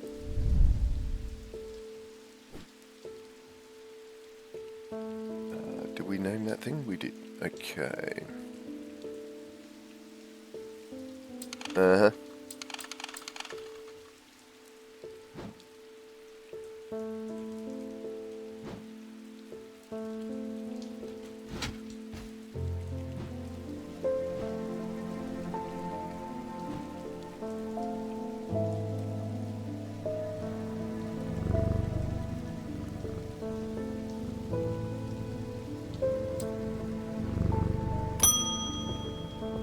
Temperance Parker.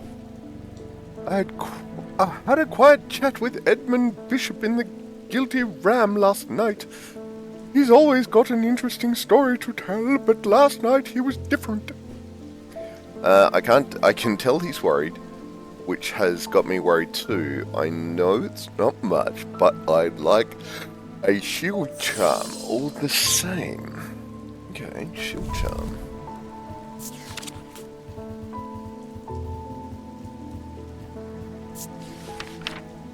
Generic charms of protection have little to offer the skilled thaumaturge, but can have some small effect.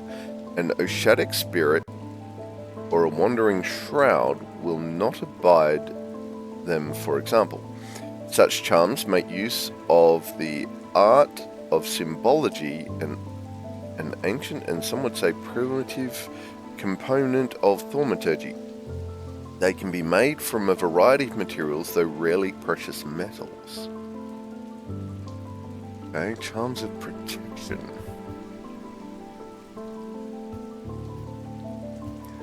An Oshadic spirit or a wandering shroud will not abide them. Thanks, Rach. Such charms make use of the art of symbology, an ancient and some would say primitive component of thaumaturgy that can be made from a variety of materials, though rarely precious metals. Huh.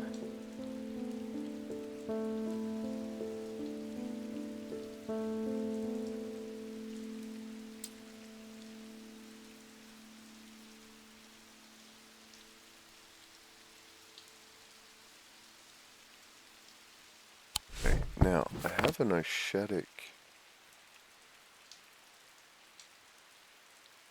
Thought I did. Maybe I don't.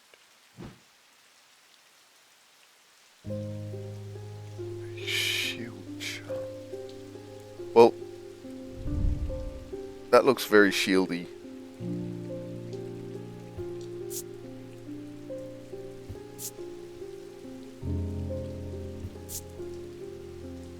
Alright, so it's bronze. Let's check our symbology.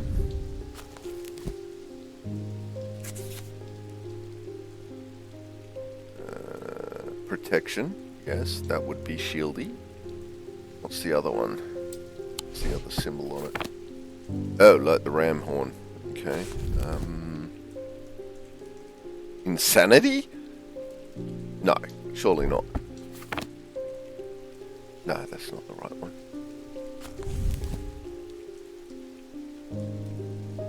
I hope.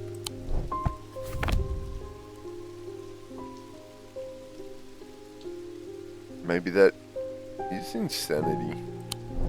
What? It protects from insanity? Whoops, that was the wrong button. Yep. Okay, protection insanity. Why?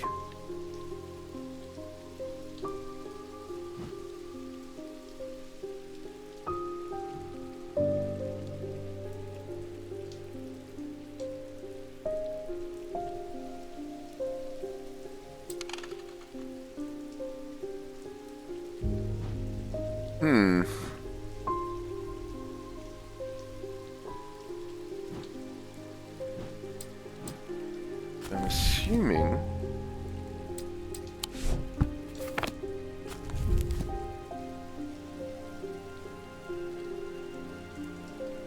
a shattered spirit or a wandering shroud.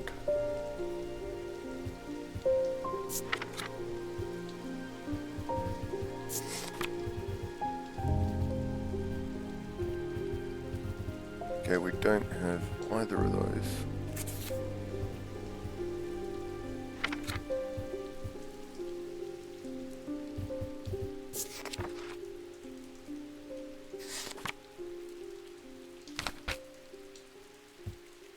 Shadow Hold or a Shield Charm.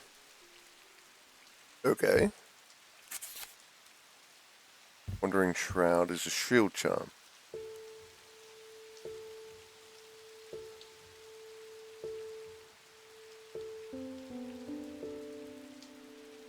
Okay. I was in the right book.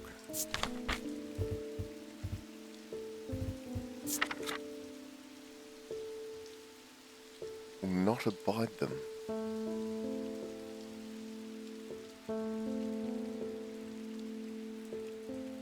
Okay.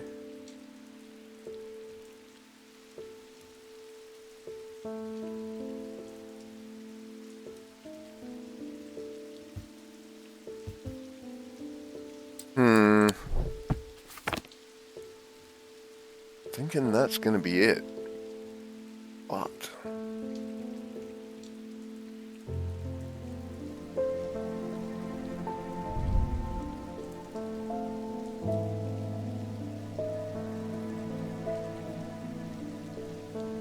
Right, let's just see what those symbols are. Real quick, let's see if they actually are they should be in the book. I assume.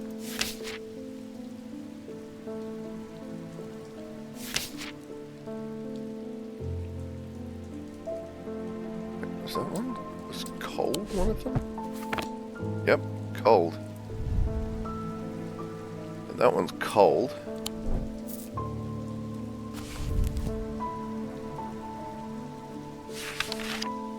And hot.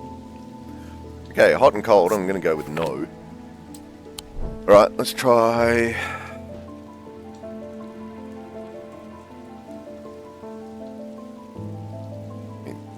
that, again, that one's got...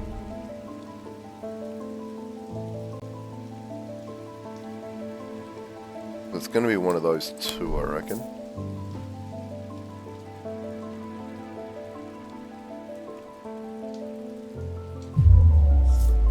I've growing fear deep within me, I cannot let it take hold.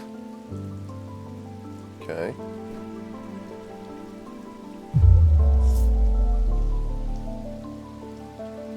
Guess if that gets too high, if we take too many wrong guesses, that gets too high and then we're in trouble. Alright.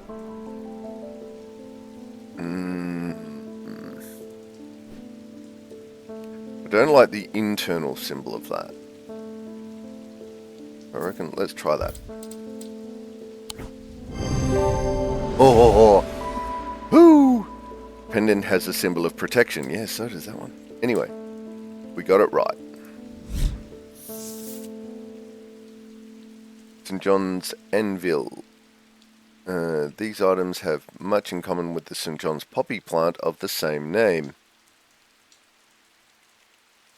A fact that is reflected in their design. They have quite different uses, however. Whereas the plant helps to overcome deafness, an anvil will dampen sound, and they can even be turned tuned to filter out certain noises but allow others to be still heard. Ooh.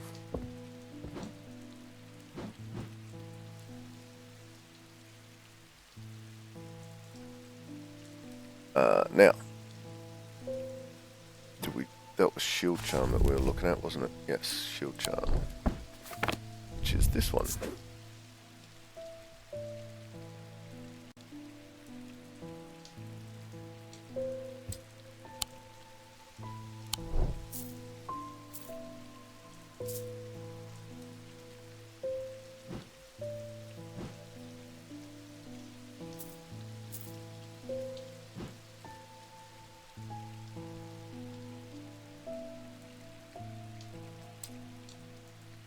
Well, we're still in the green for that one, so... Hugh Langston. There's something I wanted to show you. Very well. I didn't like the look of it, so I left it where I found it. What if it's cursed? It was hanging behind an old shed all overgrown with ivy. Let me draw a quick map for you. There.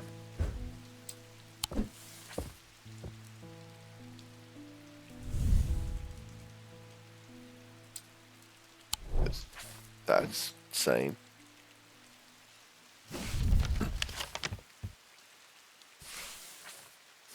Alright, so... maybe that, well, that would be a symbol for a church. So, High Green Church is number 4. Yep, there is. If that's the church... hang on, are there other churches?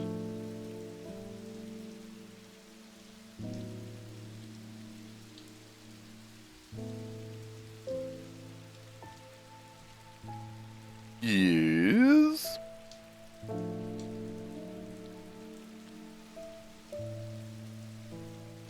Undermere Church is at 28.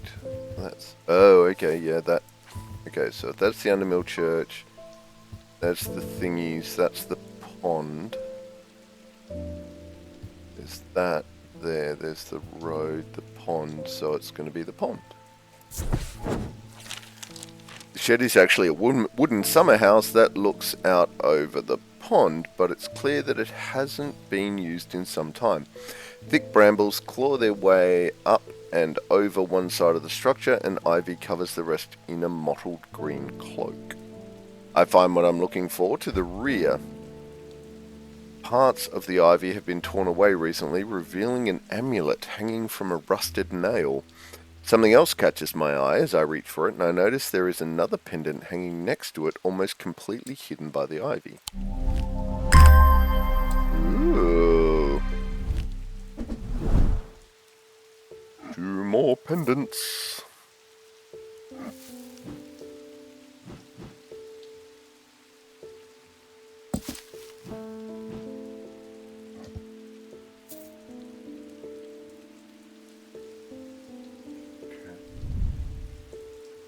French gemstone, bronze. Feels a little warmer than I would expect. Yeah. Nothing to remark, nothing to remark. Nothing to remark, nothing to remark. Warm and vibrating with energy. Gold and silver.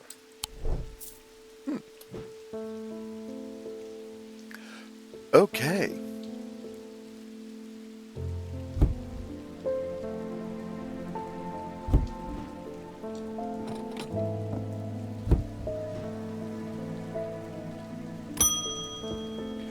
Verona Green.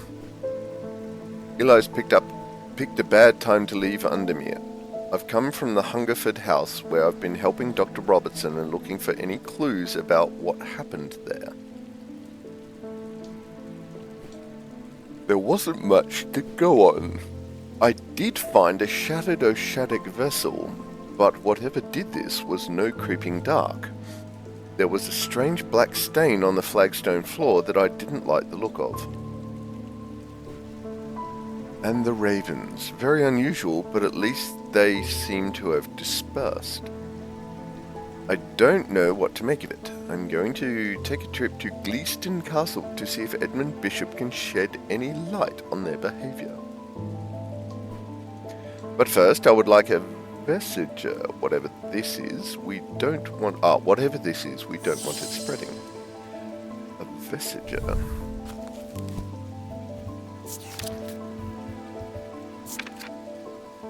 A Vesiger can be used to prevent the spread of disease and pestilence. Among other oddity, flames burn pale blue in their presence. Okay.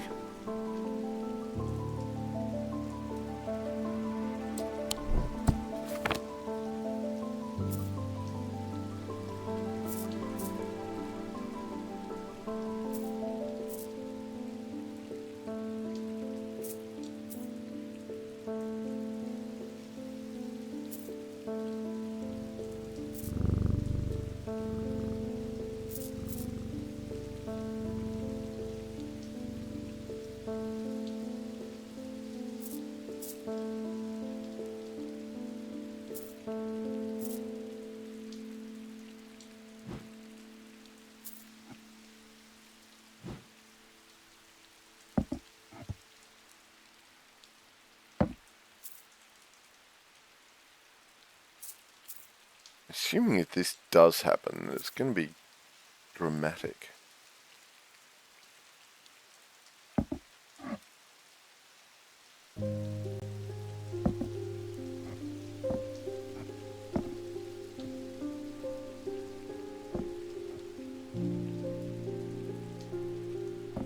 I don't know if just waving it around would do it, but or whether I actually have to put it on the ground in front of it. We'll see momentarily.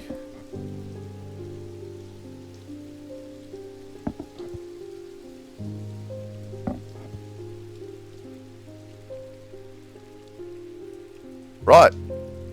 Yes, that is somewhat more dramatic. Okay, so I'm going to say that's a Vesiger.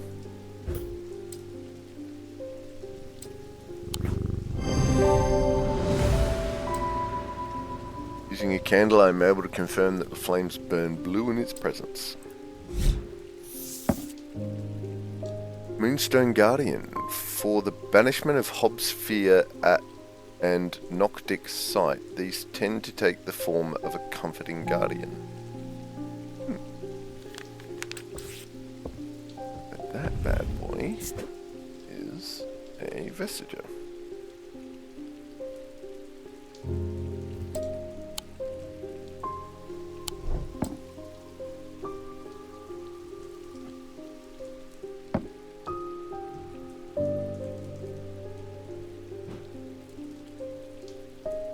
These. Oh, I can put them down in front. Nice. Okay. Well, we're doing alright. End of day 3. 2 days earlier, the rider and his fellow adventurer were deep underground exploring the tunnels below the Kirkhead Tower when they made a discovery. Their elation at their find would soon turn to horror. Okay. Alright, what do we got? We've got a key, maybe?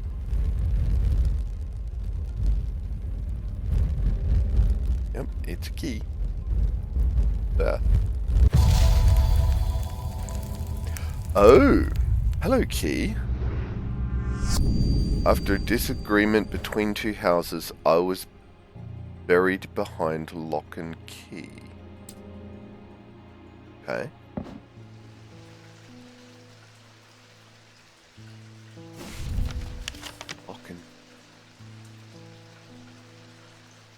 Lock house is 7. 13 is Keystone Manor. I was buried behind lock and key. Well, that's both of them, so let's go there. Oh, hey! A large flat slab of granite marks the otherwise empty field. It bears an inscription. On this spot in the year 1813, Arthur Key did shoot and kill the beloved horse of Wellington Lock. Buried at the foot of the slab, I find an unlocked chest containing a handful of legal documents as well as a pistol and another item that catches my attention. Ooh. Oh.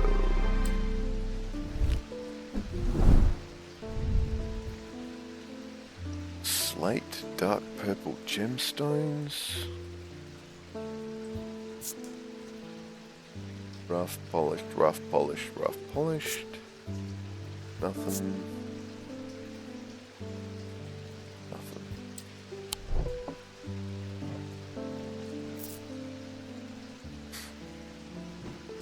Okay.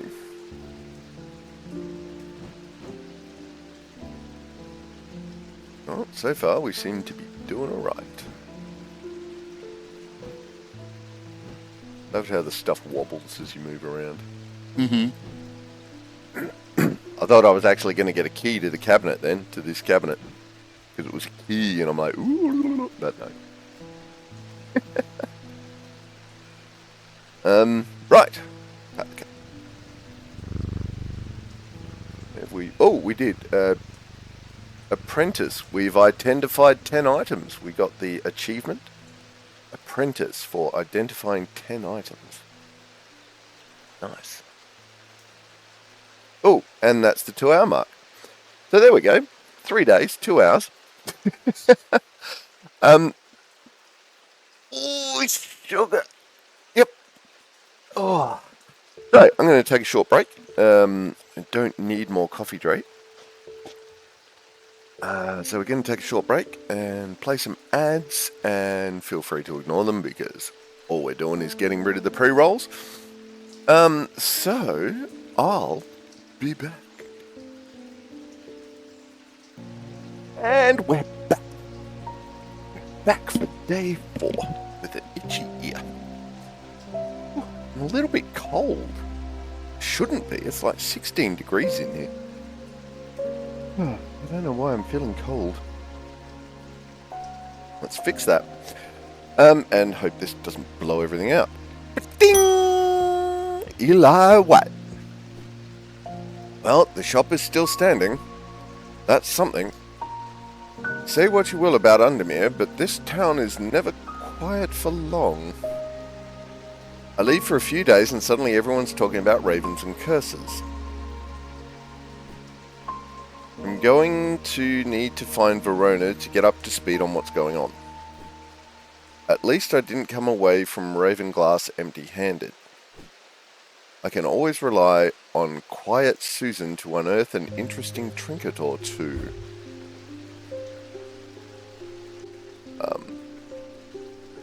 Right.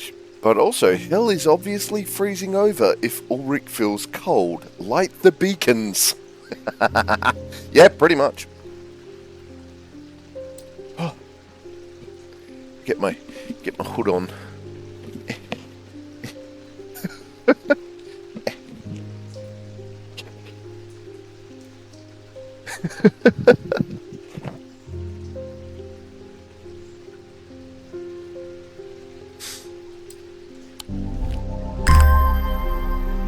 Ooh.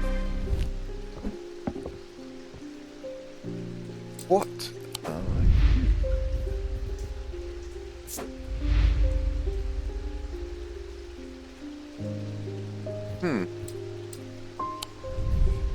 Alright.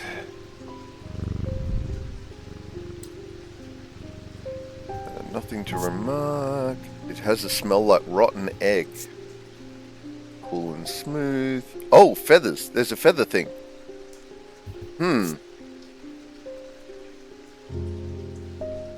Okay, so that's one of the... That is potentially the levitation charm thing with the feathers. I don't know. Anyway, we'll get to that.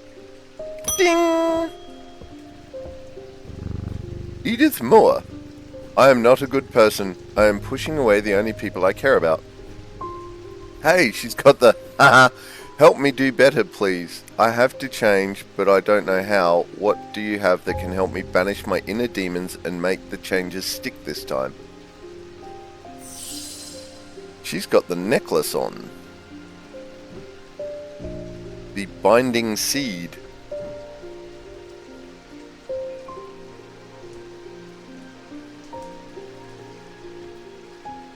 I'm a good person. I'm pushing away the people I care about. Help me do better, please. I have to change, but I don't know how. What do you have that can help me banish my inner demons and make the changes stick this time?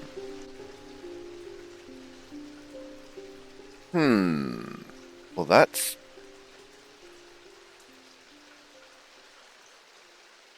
Damn.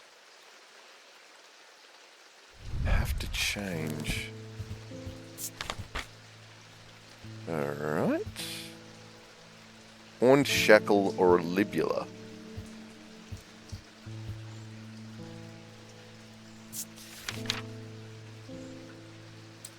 Oh, have we found both of these? I think we have. We have. Horned shackle and a libula. Alright, so what do we do? Horned shackle does used to bring about change, bestowing it to overcome personal demons. That could be a good one. Yeah, alright. Oh, wait. Or a libula.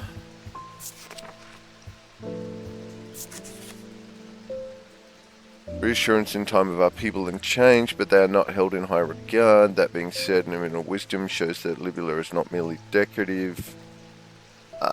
Let's give her the...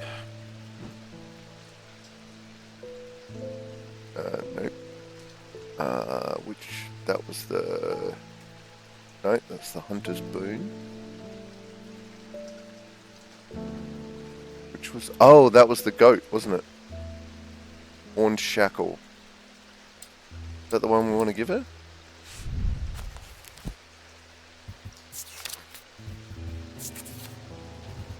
Change, overcome personal demons. Yes. You can have a Horned Shackle.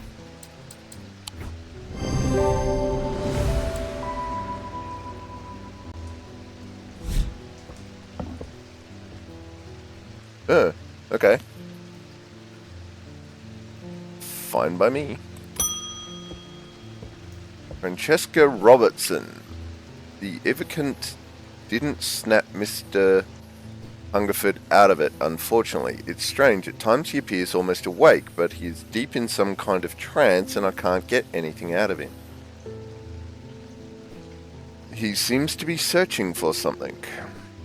I'm beginning to suspect this is beyond my skill set, but I'm not willing to give up so easily. I know it's a bad idea, but I'm going to need a sleep vessel to get me through this week. Alright, what is a sleep vessel? Roach, today's 20 degrees day and raining is a blessing after days of 30 plus. Do you need a blankie? No, I don't need a blankie.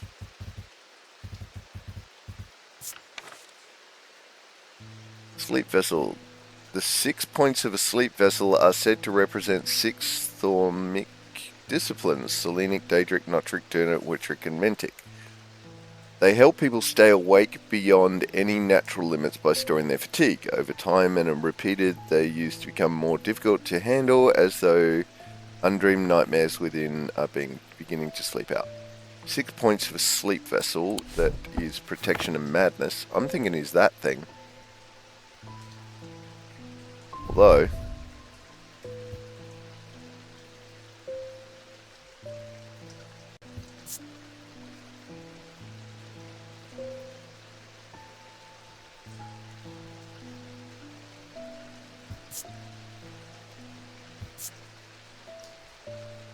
it has an energy about it. Alright, so that has 6 bits. That has... Okay, so that's protection and insanity on those 6 points.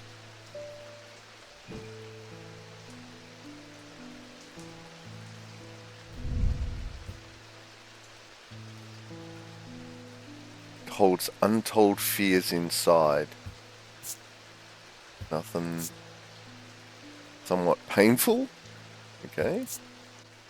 Bronze iron, bronze iron, bronze iron.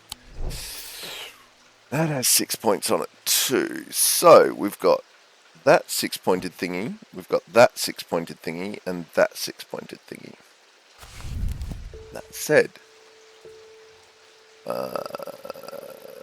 over time repeated, as in nightmares begin to seep out, which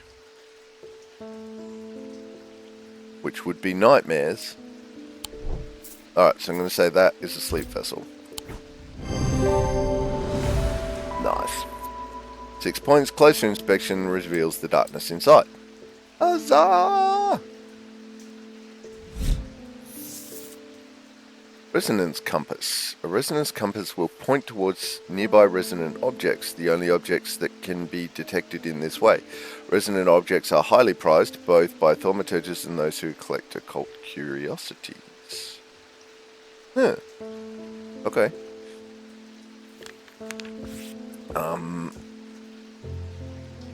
Now, we just did a sleep vessel. Sleep vessel.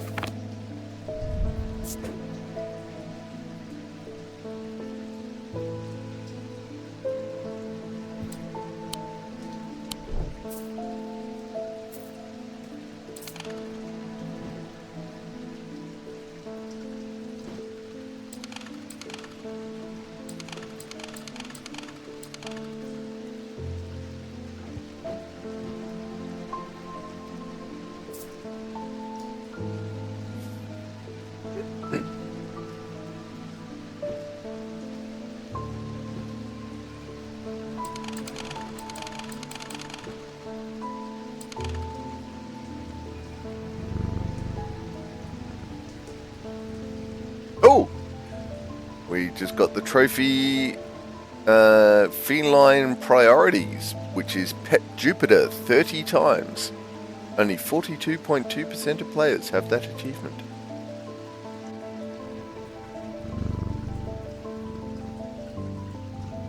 Day 4 and I've already over-patted the cat.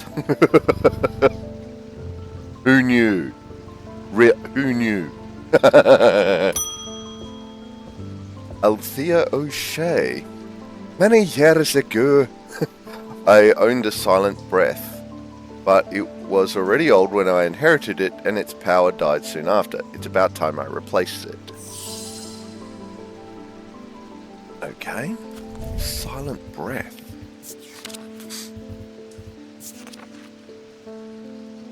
There are those that consider the white heart a prize to be claimed, but there is no glory to be had from killing such a noble guardian of the forest. A silent breath contains a small token taken from a living white stag.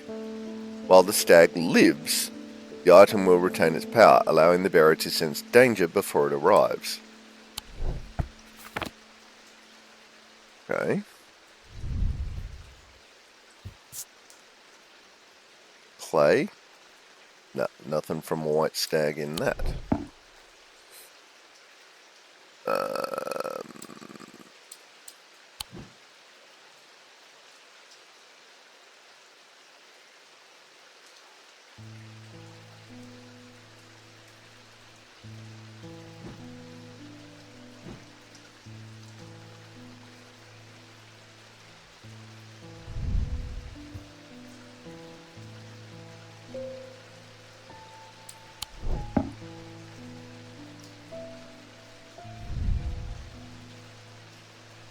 Wood. White paint, white paint. Thought that might have been an antler, but no.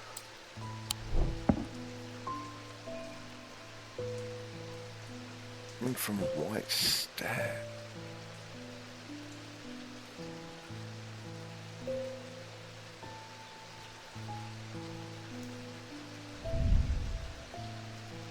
That's bronze.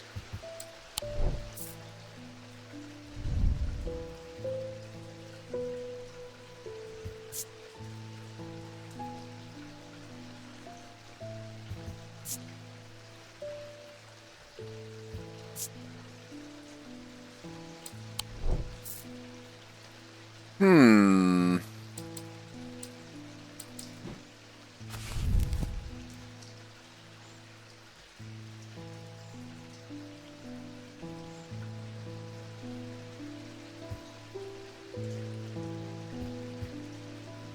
Okay.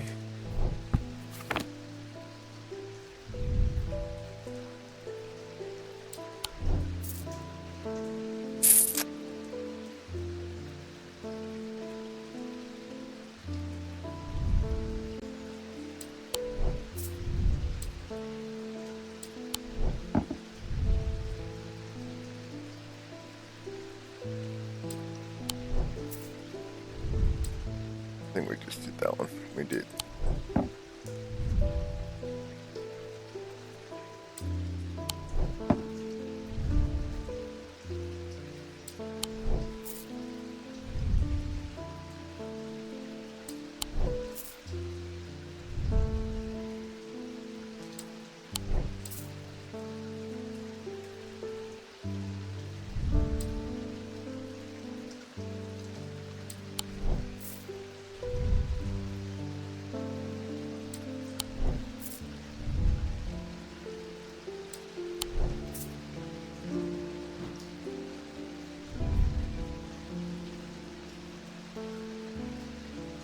Okay.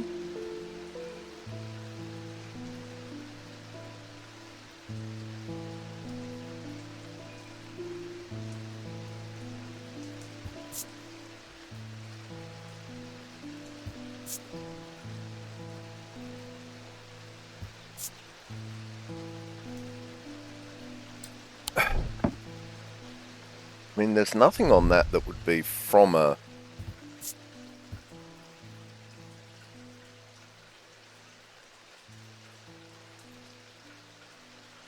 Nothing that would come from a white stag.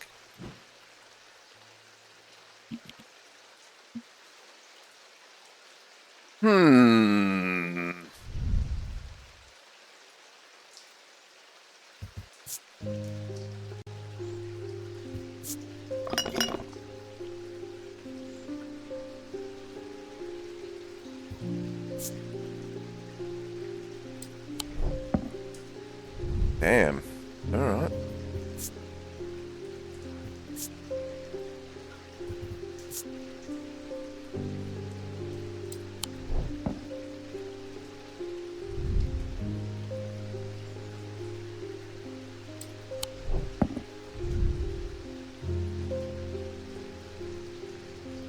White hair. Is that going to be enough for a white stag? Seems to make the hair stand up on the back of my neck. Yeah. Well, you could certainly... Alright, silent breath. Let's see. Damn, we got it right. Rach, I'm being summoned for chicken and chips for lunch. Yay, chicken and chips. You shall return. Yay, thanks, Rach. Well, you got about an hour and a half. And your face holder, Rach. Love your face and your face holder. A silent breath. Okay. The item features a white hair, a potential trophy from a white stag. On closer inspection, my senses come alive. Okay. Elverstone. Elverstones can be used to relieve the discomfort caused by otherwise incurable ailments such as Braxis or burning blood. The planetary metal used in these items is associated with the Selenic discipline, a connection that is also reflected in their design. Okay, so that is a silent breath.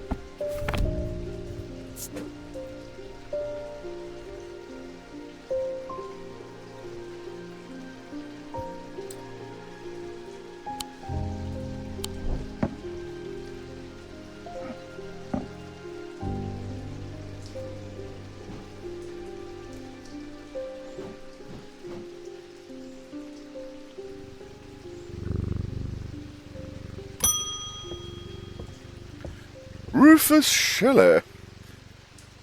I've always wanted to try a Daedalus link. I have a personal interest in the celestial branch, so I'm not completely new to such things, nor am I ignorant of the risks. And now I have a good reason for it. I need to take care of some roof repairs, and this would seem to be the safest way to approach it. Alright, a dataless link. This is going to be the one with feathers. And dataless link is a powerful object capable of producing a levitation field. Field is extremely fragile, however, so it would be prudent not to take risks. These items are surprisingly light in weight. Their designs vary, but they might point to some facet of flight, a feather or the wings of a bird or an insect, for example. Or that it's levitating.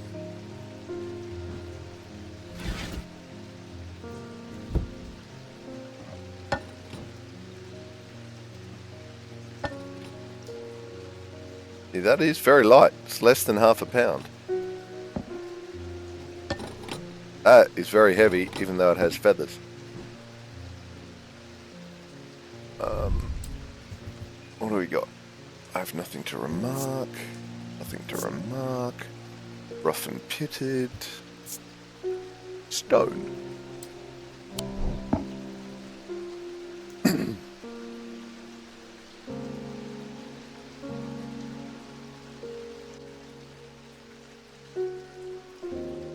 I honestly think that's going to be it, but let's see. Oh no! Oh yeah, there, see, my thing went up.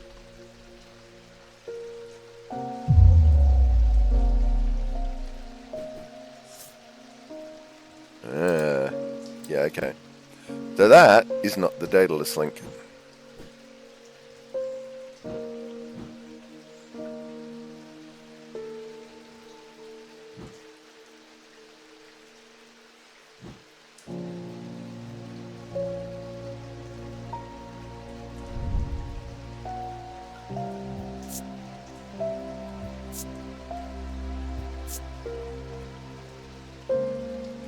I mean, a bird maybe. Bat, maybe. Bat sort of has more of a mirror on it.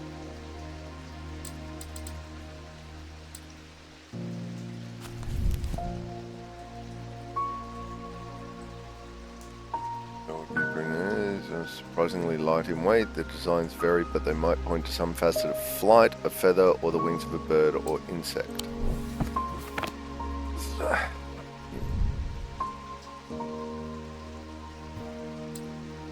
That is a bird.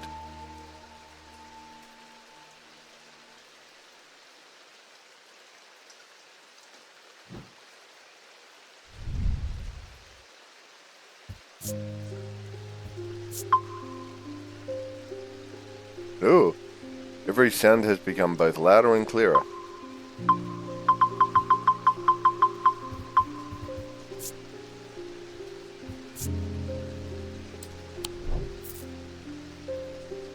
Well, that's the only other thing I've got with like a bird motif. Is either that, which is quite heavy. I wonder what happens if I do that. Oh, that's extremely light. But does that mean anything? Oh. Yeah, okay. Yep. Yeah, I'm going with that. You are a dataless link. Bird motif is a connection to flight. Using my weighing scales, I confirm that it is very lightweight.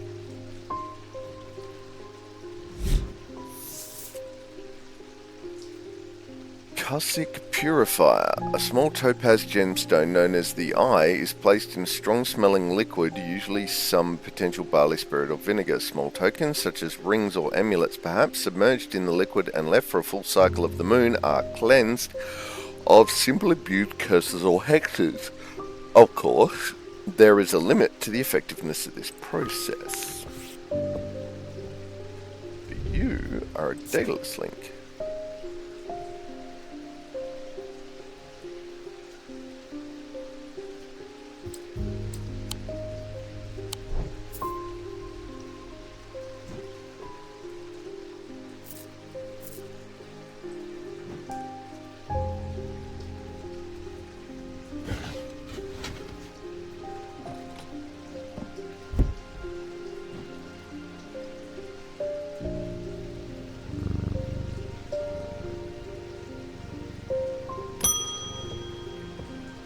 Edmund Bishop.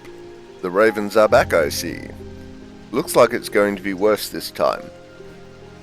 After speaking to Verona, I've come to extend an open invite to Gleeson Castle.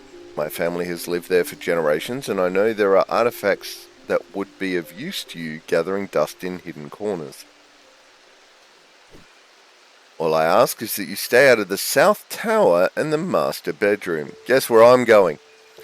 And run anything you find by me first, of course. Okay.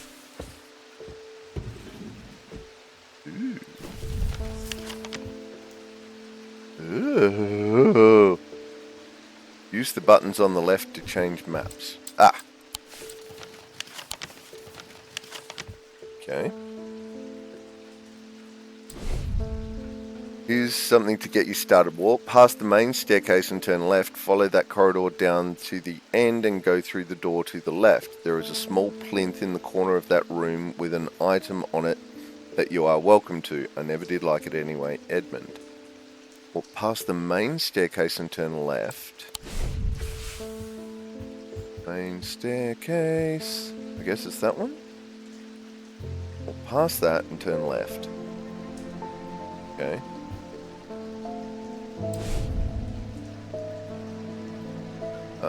Follow the corridor down to the end and go through the door to the left. There's a small plinth. Plinth is not hard to spot in the corner of the room next to a small writing desk. A glass jar houses the object mentioned in Edmund's note. As I gather the item and turn to leave, my eye is drawn to a green book on the desk. The author's name is of particular interest. I pick it up and find Edmund on my way out, who encourages me to take it with me. I try to insist on paying for it at least, but he won't entertain the idea. Gemstones. Ooh, and a Mooney thing. Alright, Mooney thing can go up there. Gemstones. They're Thormic Properties by Eli White.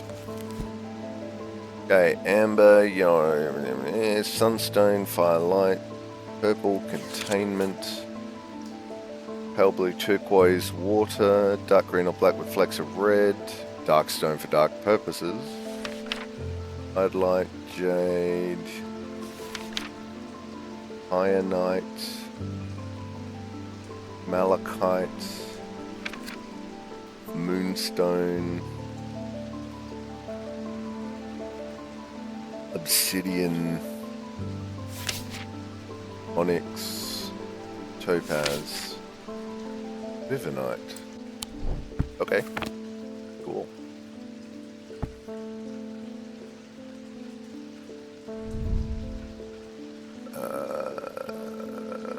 Alright, we've done that.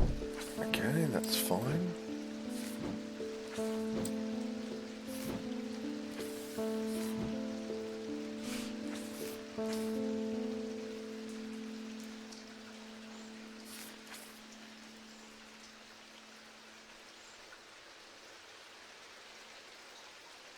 Thormic lens. Do we have it? Do we even know what a thormic lens is at this point?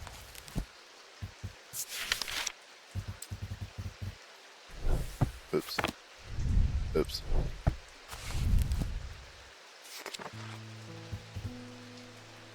Not yet.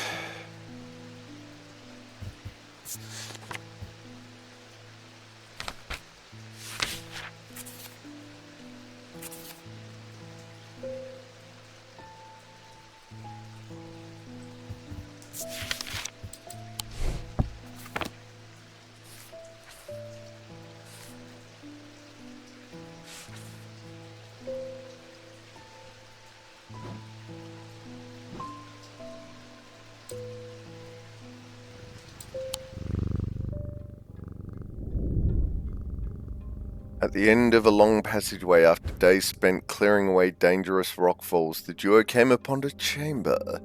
In it, they found a small stone tomb, too small to contain human remains.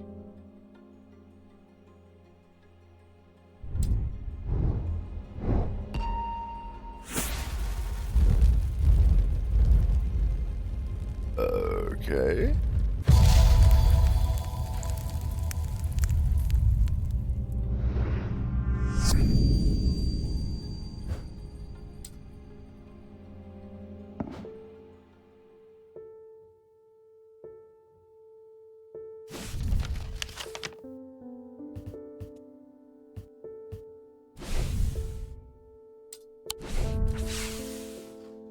Don't think that's going to be anything on this map.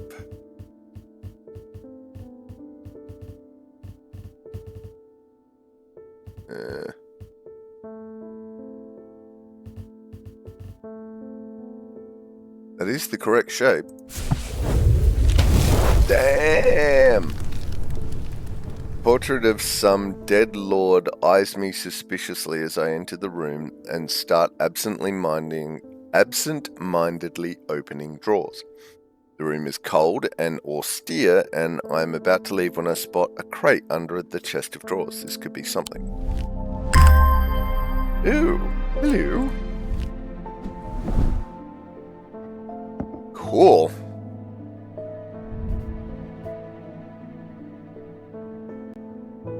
Pinkish gemstone. Oops.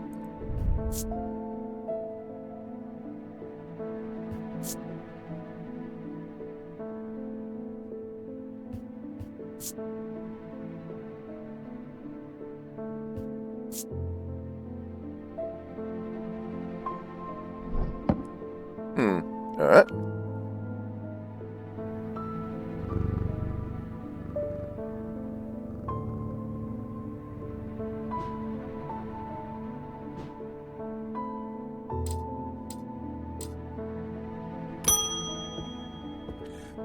David Schaefer. Not sure about this fog today. It's an eerie atmosphere out there, especially with those damn ravens back again. It's usually fierce black dogs I have to worry about, not big black birds. Better off inside, I reckon.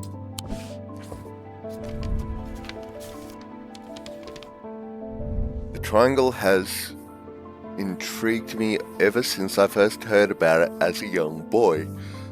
What caused the pine trees to grow like that? Did someone plant them?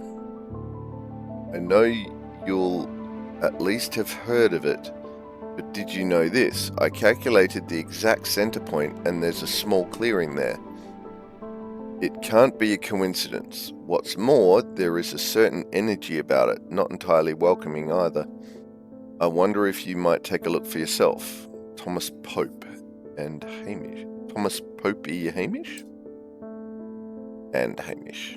Okay.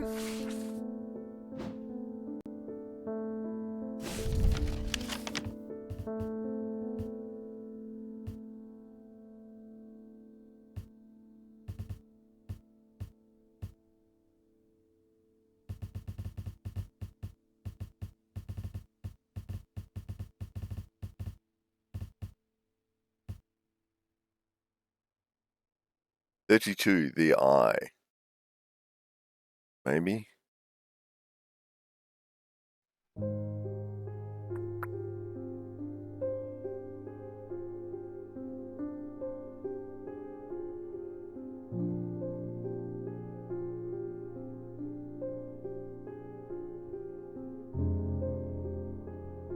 Ah, it's going to be Heathwood, because, yeah, with the triangle.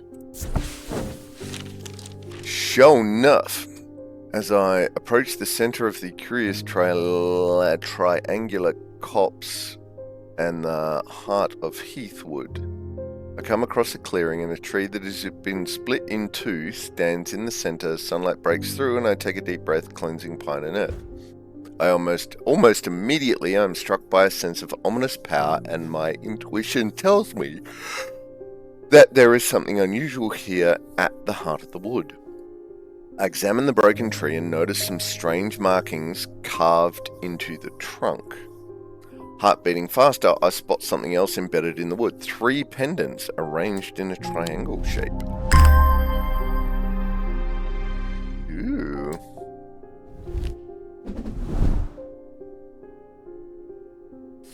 Right, so you are now ticked, so you go in there.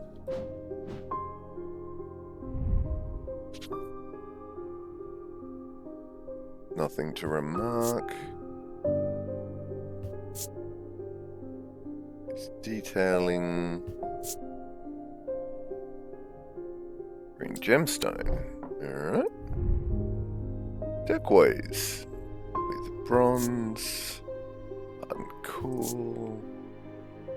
Nothing. And nothing.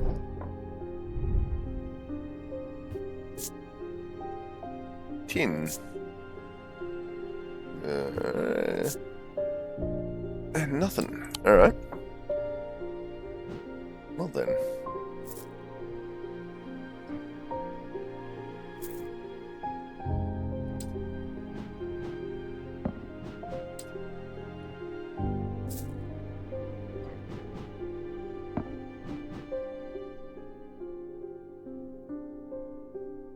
We have all the pendants.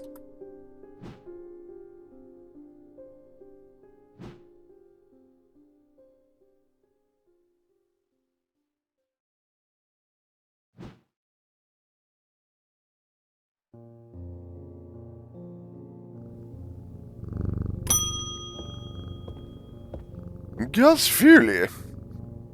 It has been many years since I've performed the rite of the red knives, but I can still remember every step. I'd do it one more time before I die if I could only get my hands on an Orford Spire. I tried that place in Arnside, and they sent me here. That's going to be that, isn't it? Let's have a look.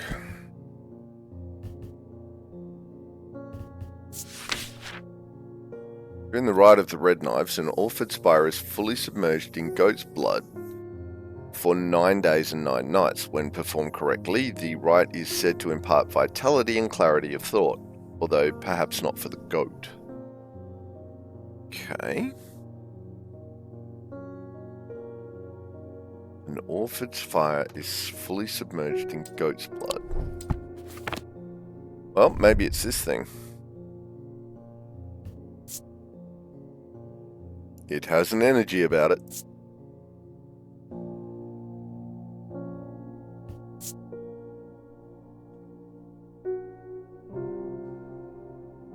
Okay, so it's definitely blood. So I think it's the... that's the other blood thing that we had. I'm going to go with this. That you are an Orford Spire. Hey, look at that. Nice. 2 of the points of the item are visible in the sketch. Whoops.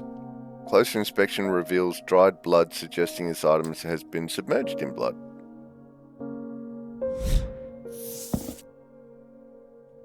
Amphisian Talon. The League of the Amphisian Heart uses these items as part of its grim initiation rite. They guard their secrets closely, but it is said that they worship the ancient nameless gods, communing with them via the broken path. Acolytes must press the tip of a talon hard against their cheekbone to perform the point of drawing blood. They perform this act nightly for 49 days, 7 sevens, after which the scar will forever mark them. Sort of like a certain someone we know. Okay, so, that... Oh, really? That is... Okay, sure. Orford Spire.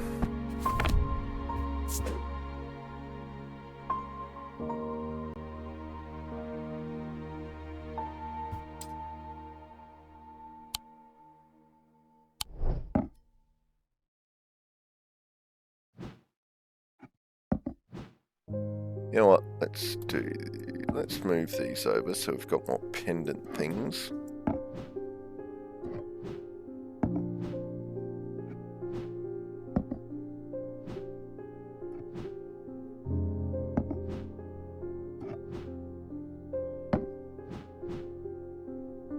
Nice.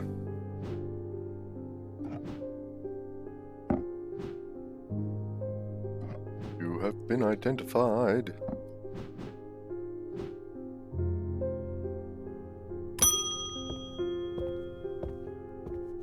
G'day, Eli. I need to go away for a few days again. The Order of the Black Veil will have the information I'm looking for. They seek to understand the world beyond death, drinking an elixir that sinks them into a deep trance. If I'm right, they may be able to shed some light on these events. The only problem is, I burned that bridge long ago.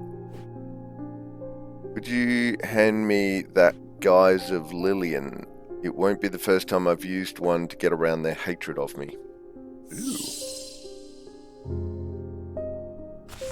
Guise of Lillian, eh?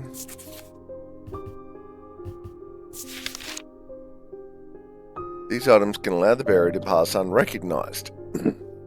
If used for any length of time, the wielder can begin to lose their sense of self. The remains of bygone creatures have been used in thaumaturgy for centuries, from petrified teeth and bones to trilobites, ammonites, and devil's toenails. A Guise of Lillian is one such item makes use of ancient sorts of power. That is going to be this thing. Aha! Nice. Ammonite fossil embedded in it. Closer inspection reveals that it produces an out-of-body feeling. Tenebran Cloak. Upon activation, a Tenebran Cloak can create a sphere of enshrouding darkness that will cloak all within its reach. A single stone set in bronze gives power to these totems.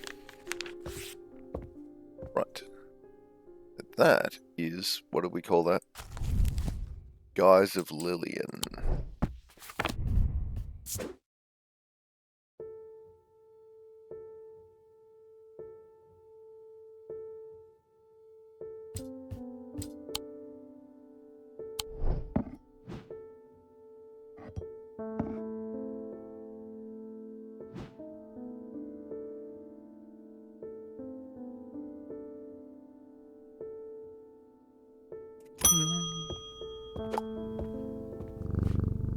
Hello, Rebecca Rose.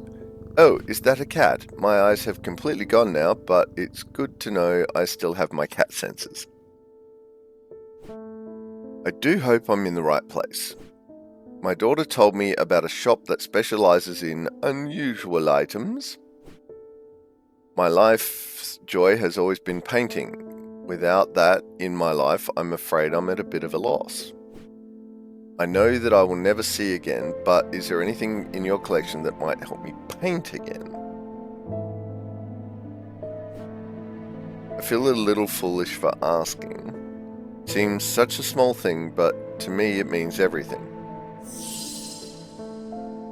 Ares Remnant or Spirit Eye? I'm going to say that's the Spirit Eye. Alright, what do we got? Spirit Eye.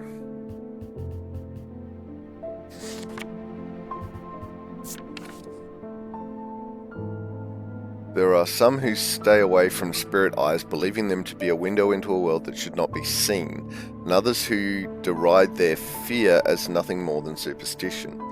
It is not clear exactly what they do show. Another layer beneath the visible world, perhaps, a layer that requires something more than the traditional sense to experience. They draw their power from opposing symbols inscribed upon them. So maybe that's not a spirit eye.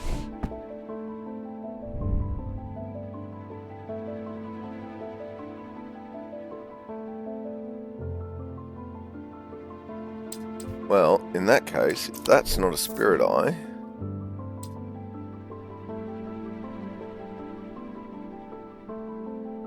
maybe that is hot and cold.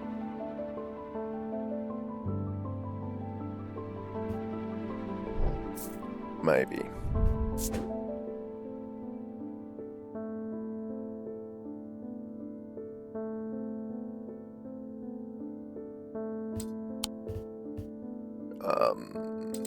What was the other one?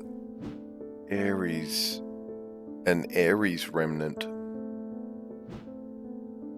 Maybe that?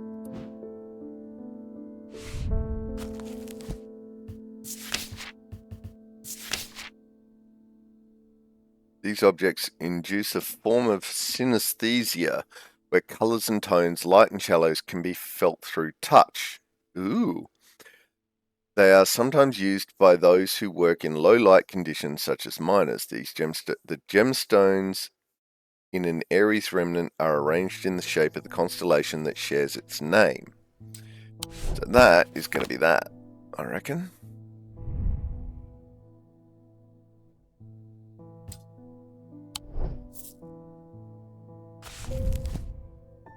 One, two, three, and then one further away. Yes.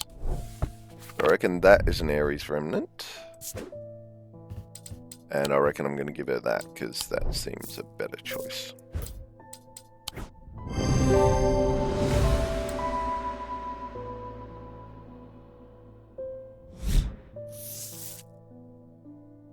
Scythian charm. Older Scythian charms are carved out of wood, but the more powerful designs make use of the planetary materials. No two are identical.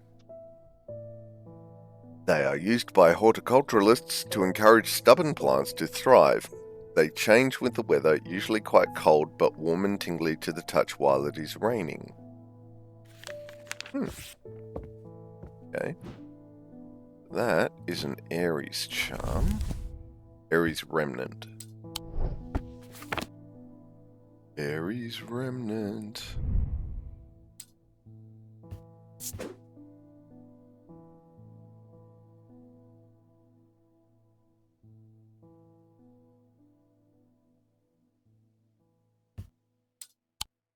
I didn't spell that right, did I? A-R-I-E-S.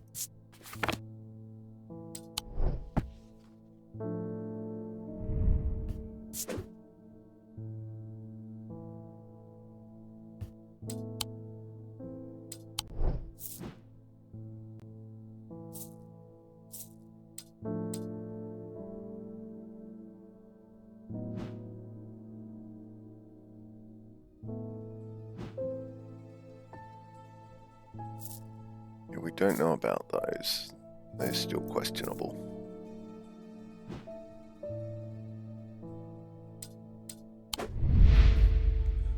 The artist, Rebecca Rose. Rebecca's eyesight deteriorated very quickly several years ago, and now she's just barely able to distinguish dark and light. This affliction has robbed her of the things that brought her the most joy in this world, painting. And yet it has not robbed her of her determination, or her kindness, or her love of life.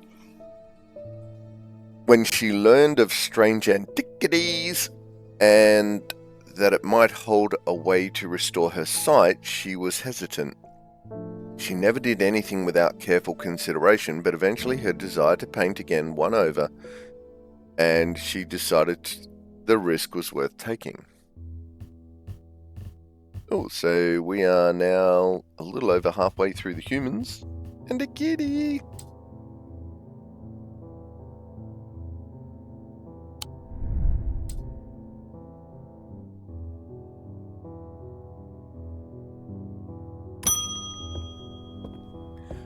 Clarence Hawker. Those ravens have done for 3 more poor buggers.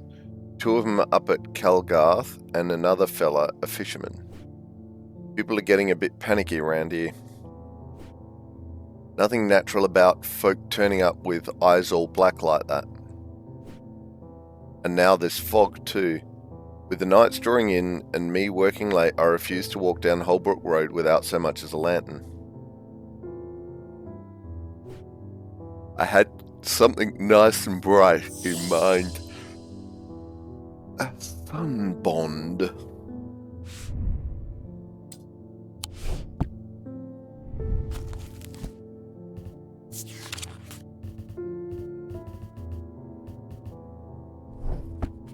What? Oh.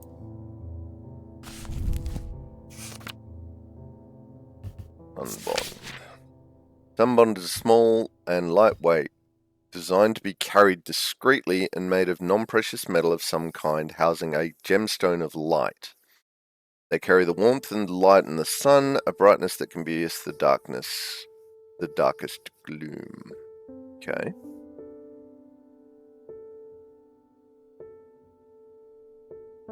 Designed to be carried discreetly, made of non-precious metal and a gemstone of light. Alright, so, gemstones. A gemstone of light. Oh, amber. First cab. Right, so light, warm, and amber.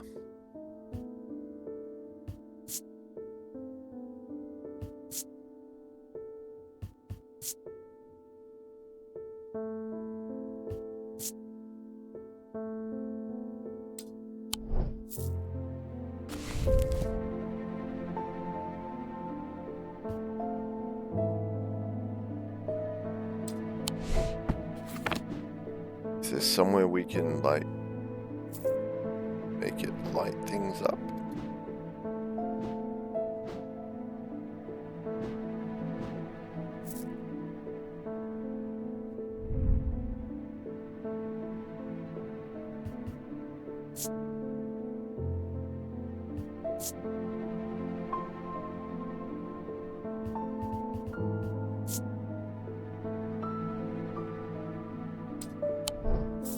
Not going to be that one because it's not sounds are muffled.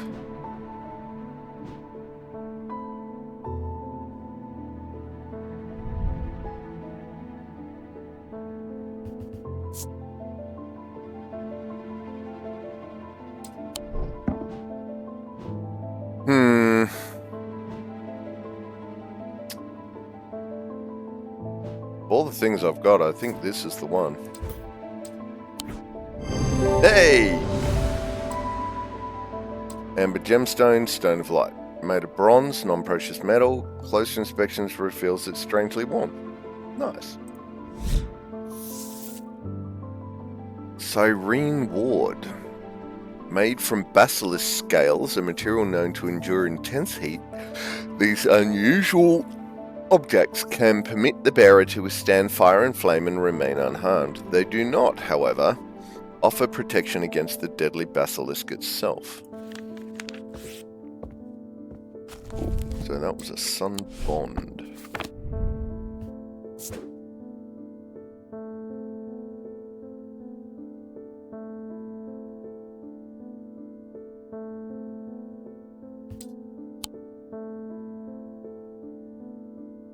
Okay, hang on.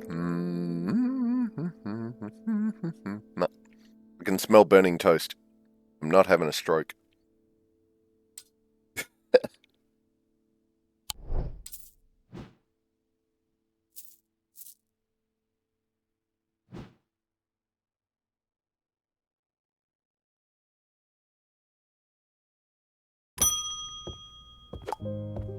Audrey Bell.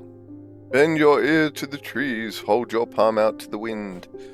The ravens can feel it. Can you? Something is stirring. I will need a Holgen Grim in the coming days. Okay, we'll have a look what a Holgen Grim is in a moment. The priest, Audrey Bell.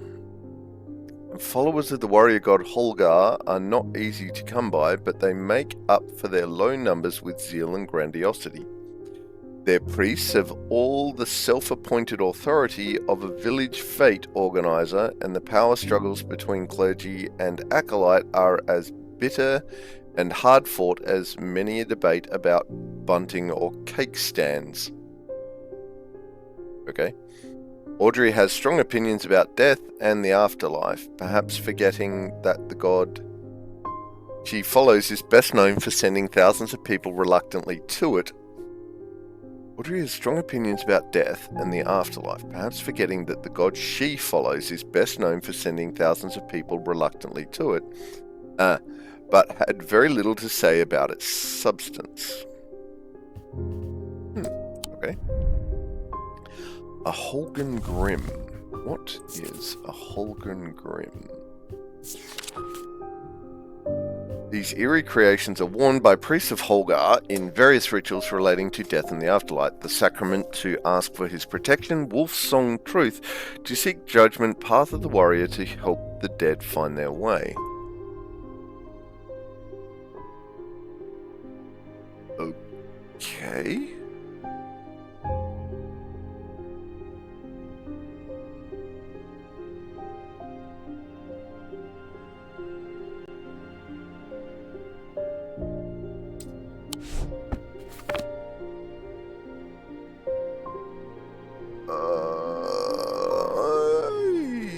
Sure.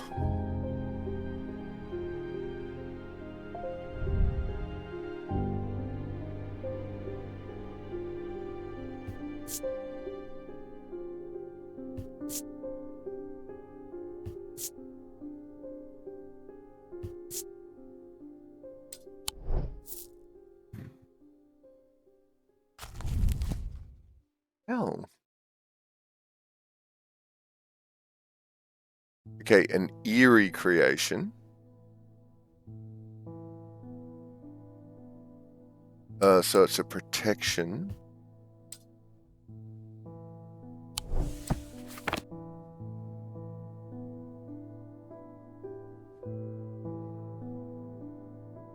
That actually doesn't have a protection symbol on it. Something eerie.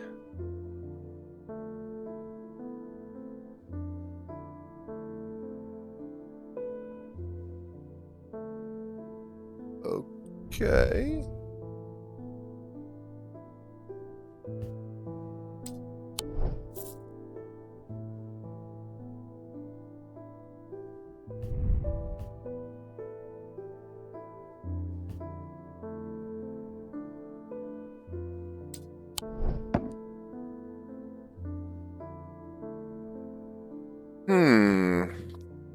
Okay.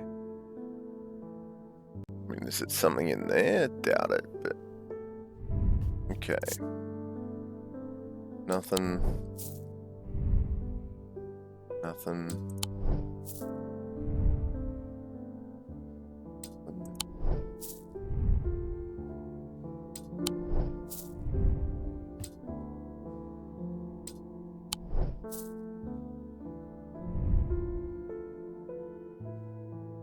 Wrong sense of being watched.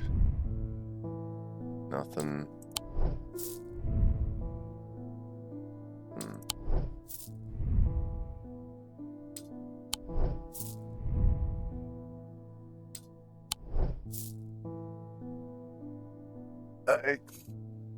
Okay. Hmm.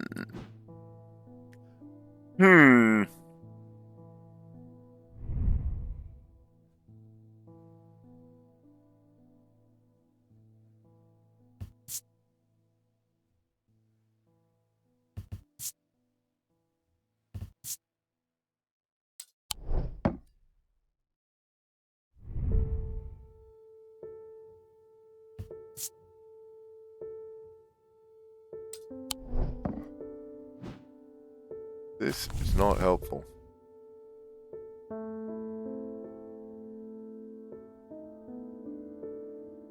Death and protection? Truth? Alright.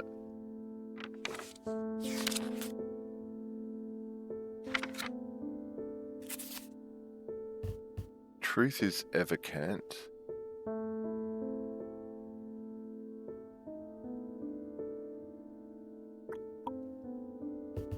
Protection, Siren, Holgan Grim. Sacrament, Holgan Grim.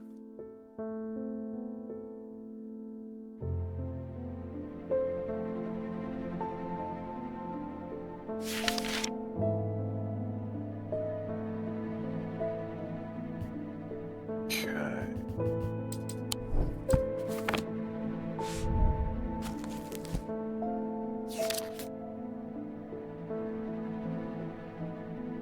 Truth is that symbol, alright? Do I have anything with that symbol on it? That does not have the truth symbol on it. What is that?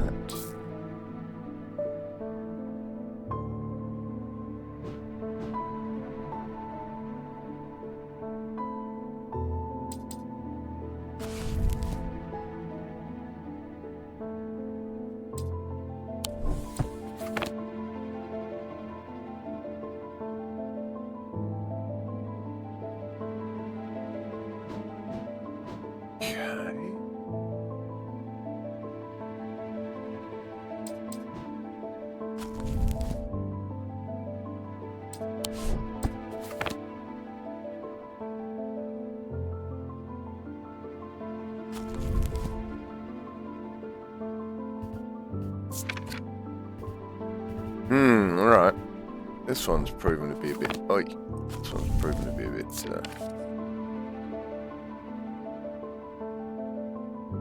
Protection, I know.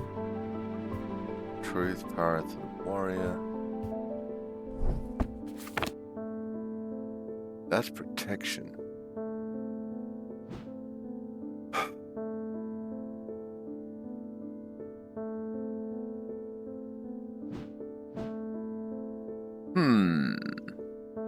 Things that make you go,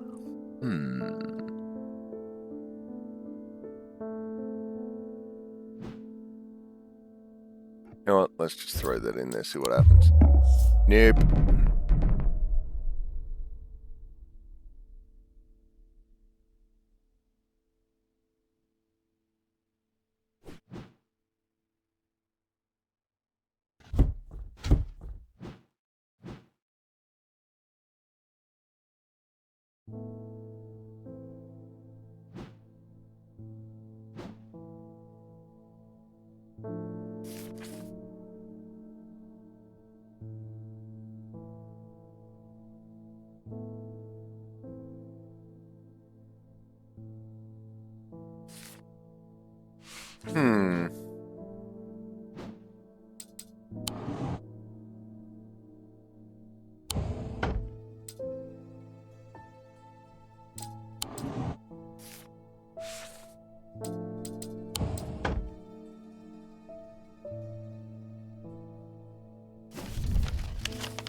Neat hedgerows and worn pillar frame space. Gravel crunches underfoot. The only one who's got us. No reason to linger. Okay.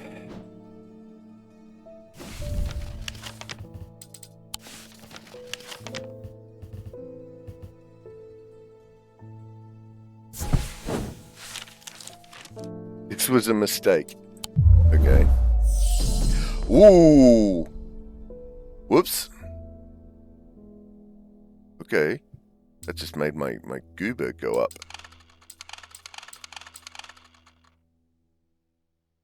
What is a Hulk and Grim then?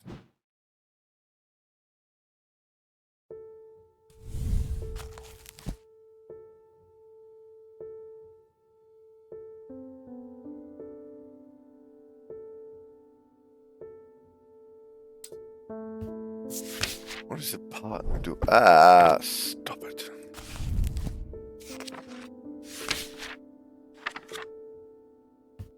Path of the Warrior, Hulk and Grim. That doesn't help.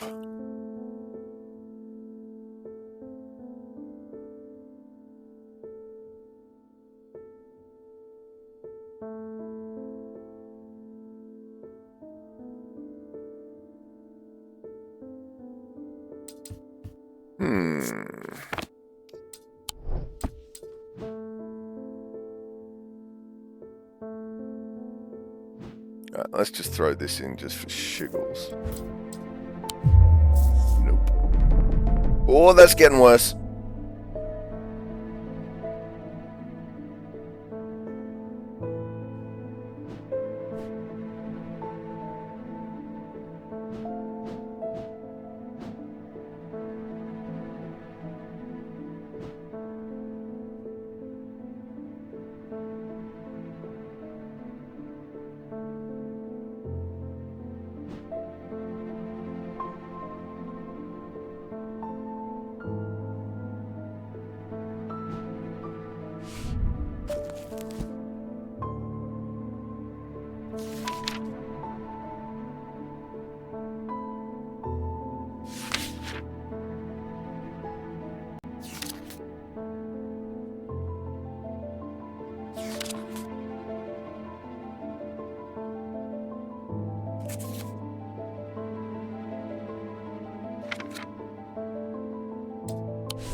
Well, we could always find out what happens if I just, get the third wrong answer.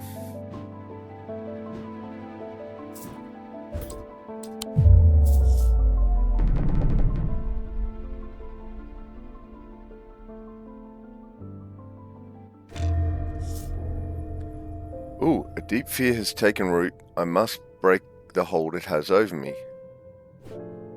Okay. Roll. Click a segment of the seal and bank the dice to break it.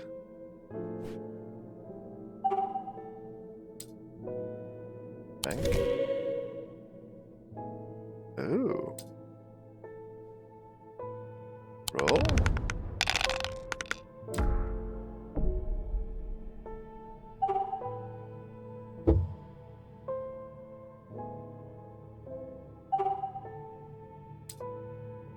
Bank. Roll.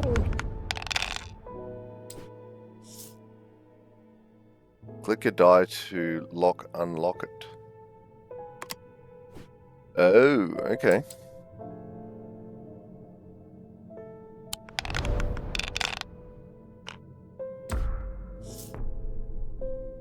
Stars can be any matching symbol.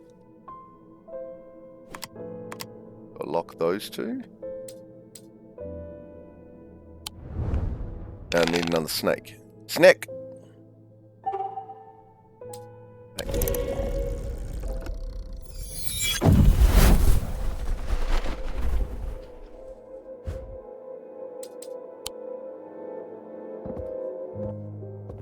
Ugh. Okay.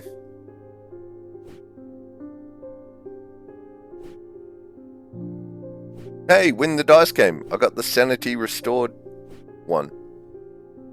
Nice. Achievement. Vulcan Grim. Okay.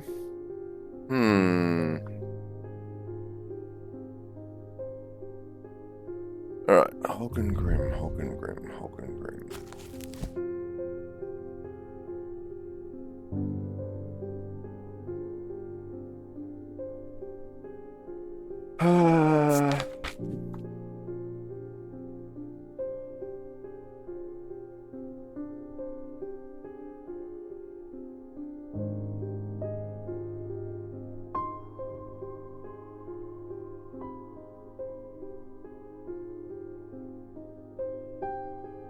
Oh, I just figured out what it was.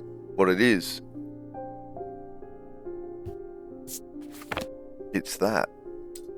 It's this. Because pointy head and it's a mask. That's the Hulk and Grim. Nice. Mask is an eerie item that can be worn. The sketch shows a priest wearing a mask with their back to us. Using the index, we can find a sketch of Hulda, to whom the mask bears a striking resemblance. Oh. That. Okay. Aww.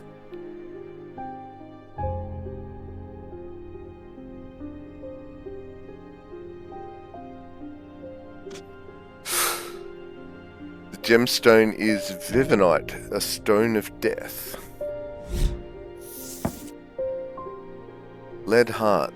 These items depict the god Cernunnos in his non-human form.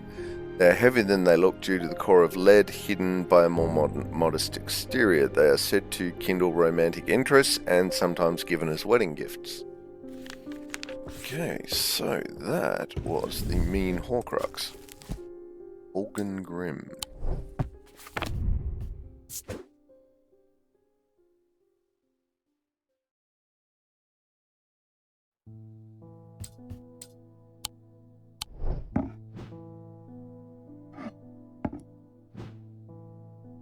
Hey?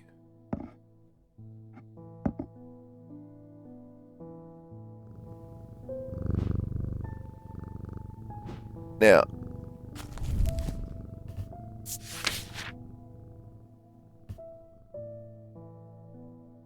where's this? Oops. Where's this picture?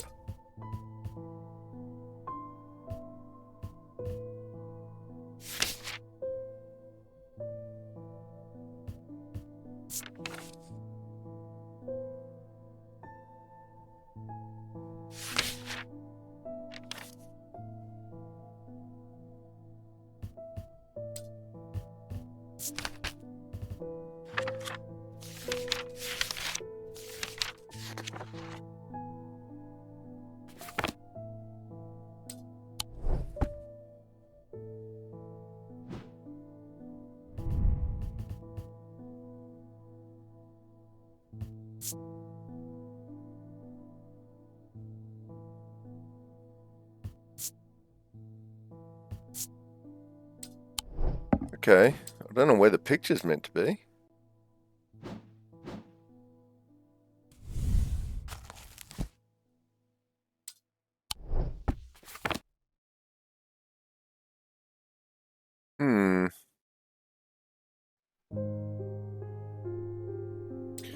Wait a minute. I want to know. There's obviously a section that I'm missing then.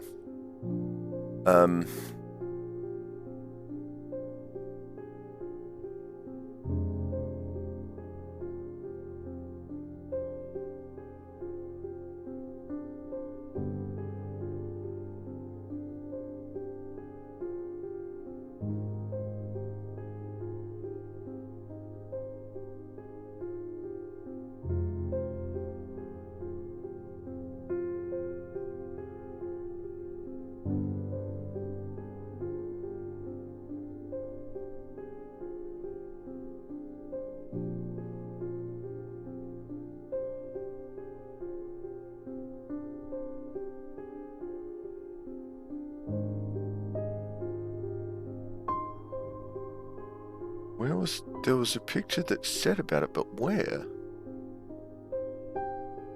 Match the book. Okay.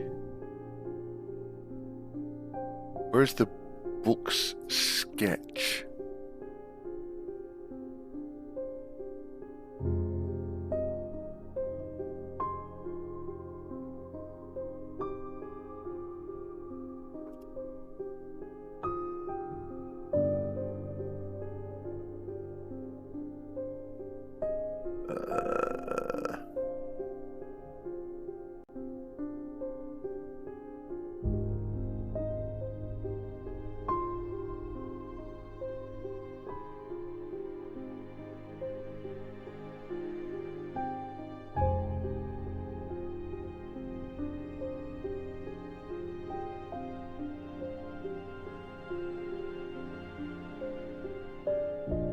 Using the index, we find a sketch of Holgar. Okay.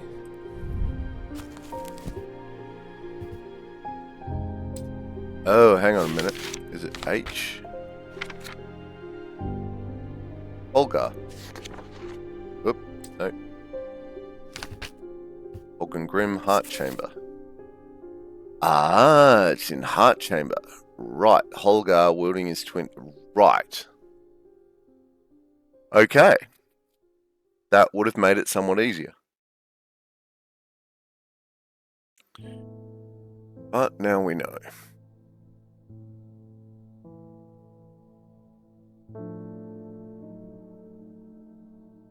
Alright. Well, bit of a Dilbert move, but there you go.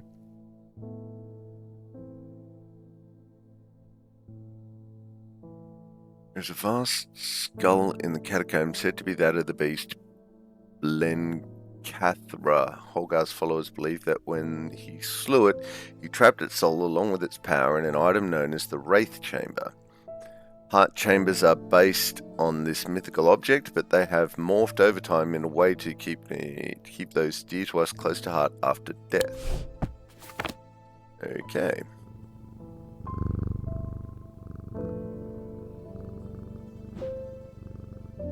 Hogan Grimm. Cool. End of day 5. Inside was the reason they had toiled so hard. A small black casket, a very valuable small black casket. They knew enough not to open it, but perhaps too little to fully understand the danger it posed.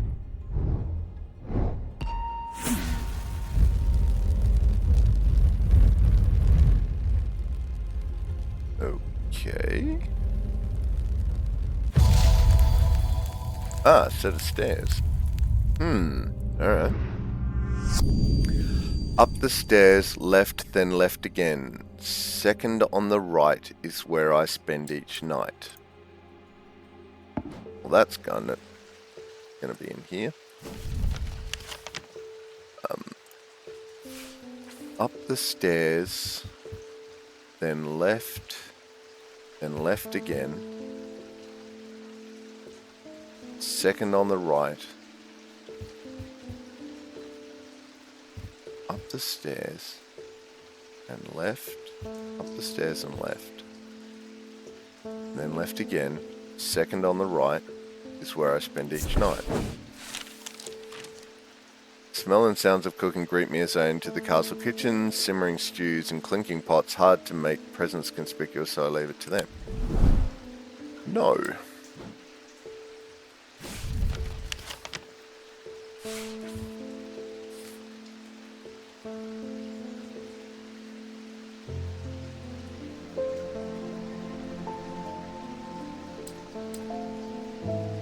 Alright.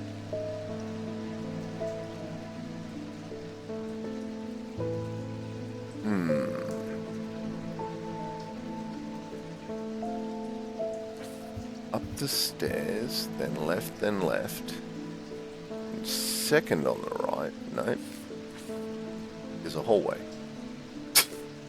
Go up those stairs. Up the stairs, there is no left.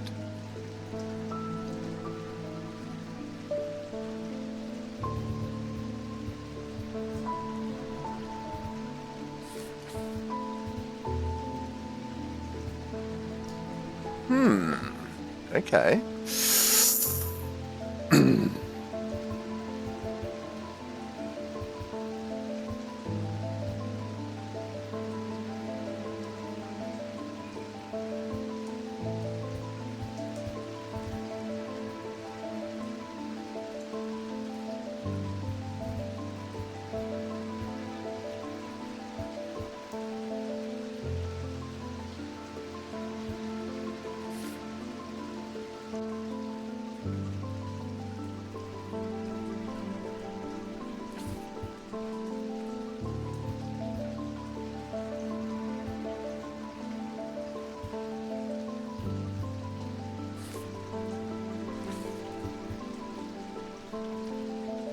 Stairs, then left,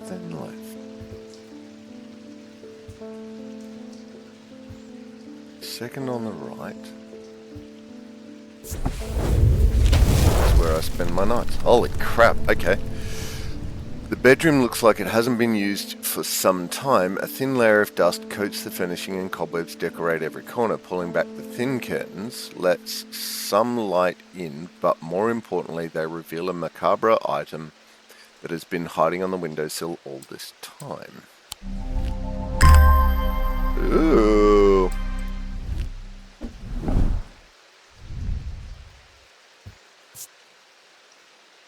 Are they real severed fingers? Surely not. Surely they are. Hard and worryingly sharp, leathery, hard and somewhat rough. Nothing to remark. Makes me feel uneasy. I don't like it. Fish and chips. Okay.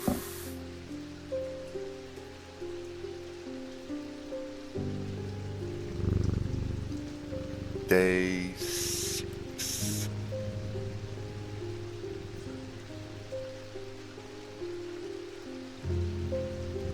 Yeah, we got another day in us. Helena Appleton. I can never get any peace in my house. When am I going to find time to do my writing? I've tried beeswax, but that makes my ears sore, and besides, I can still hear the shouting and banging at all hours. I heard you might be able to help me. St. John's Anvil. Ow, ow, ow. Alright. And...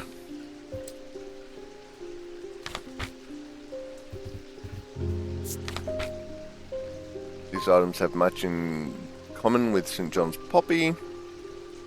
Have quite different uses, however, where the plant helps to overcome deafness and anvil will dampen sound. They can even be turned to filter out certain noises, but allow others to be heard still.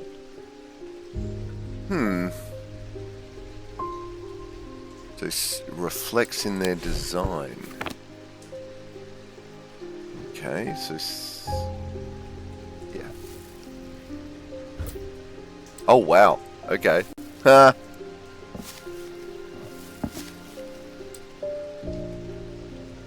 Can I actually No, I can't mark them.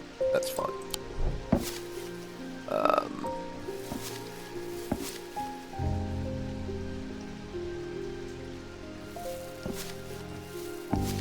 Okay.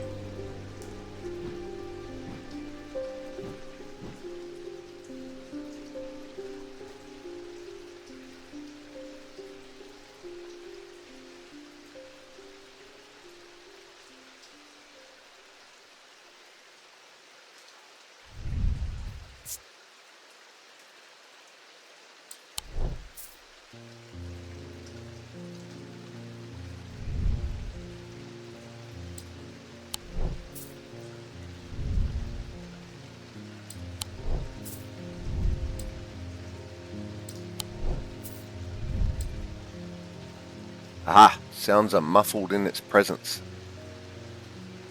Alright, let's go with that one. Nice. The leaves in the design are similar to the leaves in the sketch of the plant. Closer inspection reveals that it does indeed muffle sounds. St. John's Anvil. Raised grace worn as a pendant to dispel melancholy. They share the design of a shadow catcher. Okay.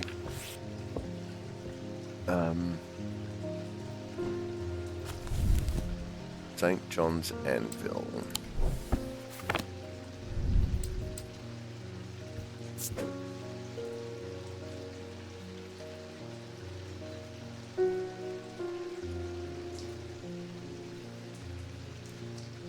St. John's Anvil.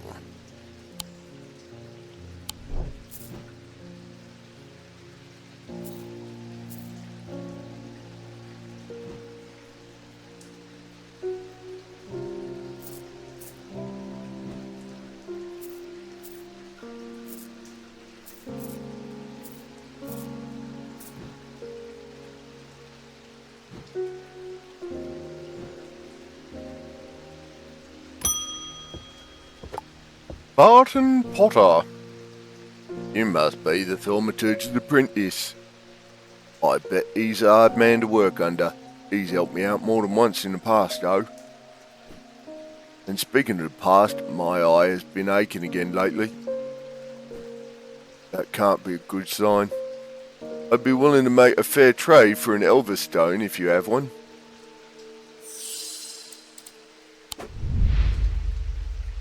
Relic Hunter, Barton Potter, intelligent, affable, heroic. These are the words that Barton Potter would use to describe himself. Irresponsible, impulsive, and foolhardy are some of the more tasteful terms that those who have dealt with him might use. One thing is not in dispute: he knows how to track down objects, and he certainly knows their worth. He's no coward. He's also no coward, and he bears the scars to prove it. He's one of the few who have ventured into the depths.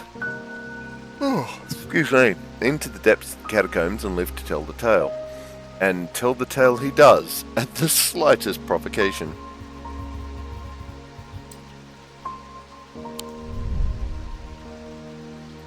Elvis stone. Right.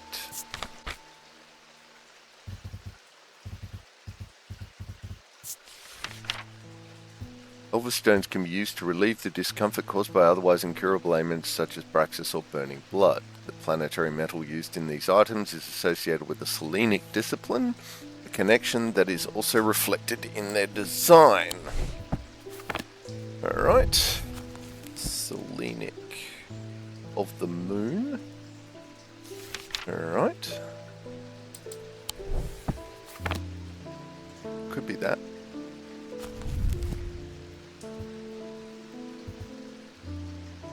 Planetary metal.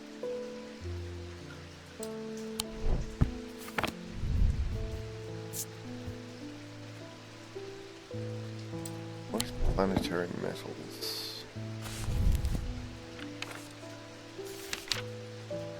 Oh. Copper, gold, iron, silver, silver for the moon. Alright. So that is silver.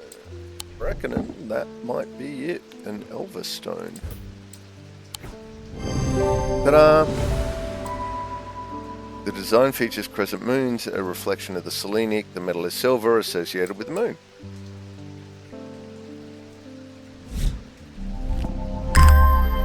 Ooh.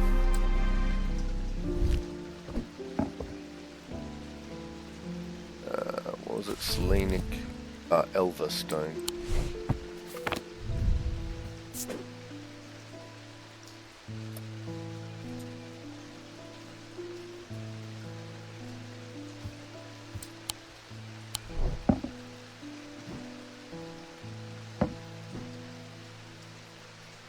And you, my pretty, color and composition: gold, blue gemstone, silver, gold, silver. Sense a touch, cool, warm, cool, warm, cool, warm, cool, cool, warm. Nothing to remark. Nothing to remark.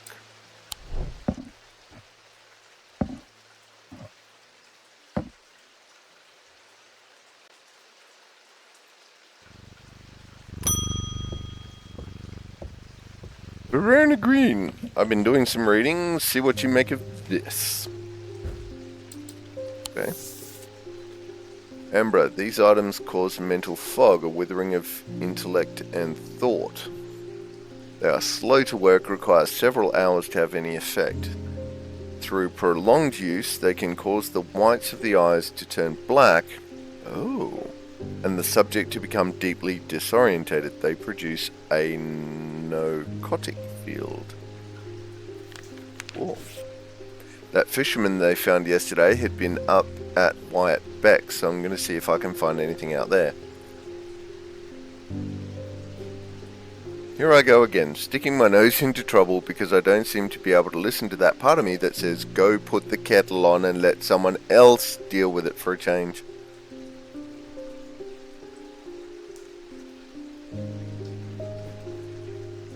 It's bloody-minded arrogance to follow that thought up with, but there isn't anyone else. But here we are, and here I am. They do it all wrong. They do it all wrong anyway. Sure.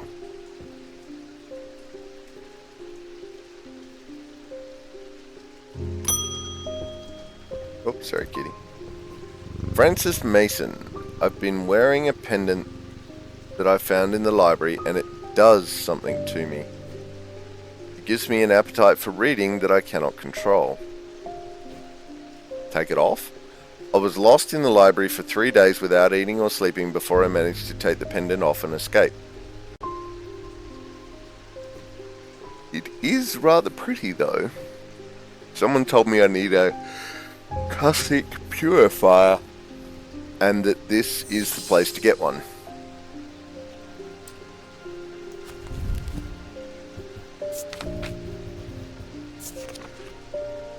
Small topaz gemstone known as the Eye is placed in a strong-smelling liquid, usually some potent barley spirit or vinegar. Small tokens, such as rings or amulets perhaps, submerged in the liquid and left for a full cycle of the moon are cleansed of cinnamon, curses or hexes. Of course, there is a limit to the effectiveness of this protest. Small topaz gemstone known as the Eye is placed in a strong-smelling liquid. Well, the only thing I've got with a strong-smelling liquid is this thing. But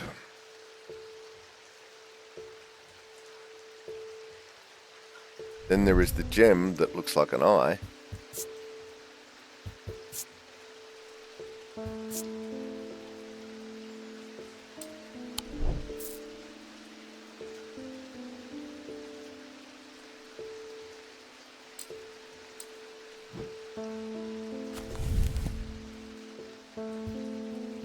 Topaz gemstone.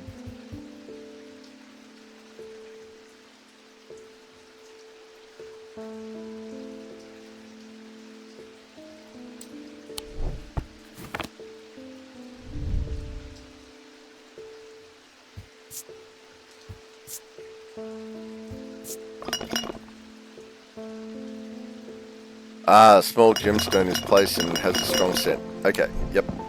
I reckon it's going to be that. Caustic purifier. Boom! Label bears the symbol for vinegar. Okay. Closer inspection reveals that there is a small object rattling inside.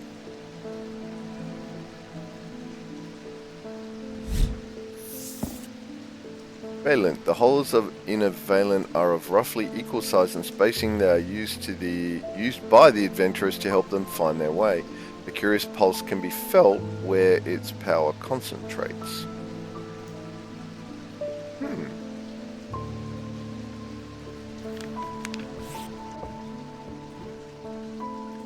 Okay, so that was a Cussick?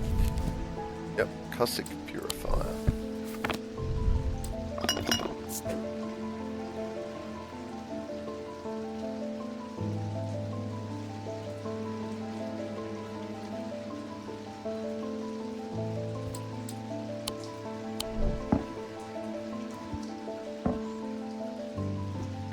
Ta-da!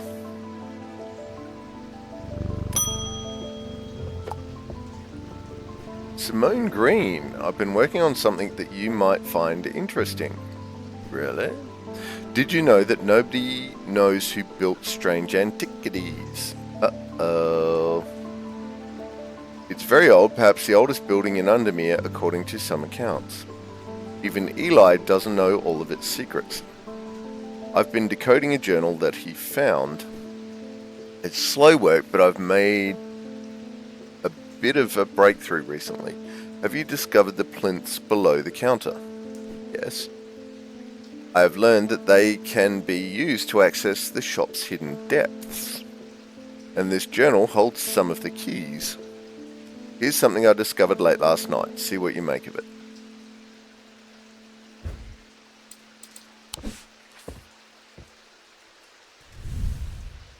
Hornshackle, Evercant, and then a moon something.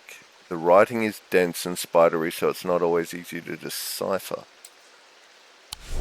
Okay, so hang on.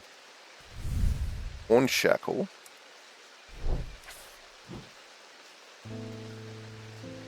Which one's the Hornshackle?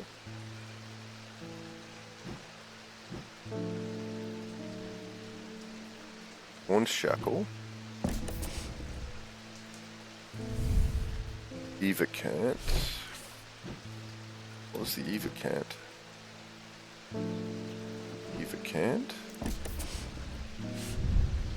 Moon something.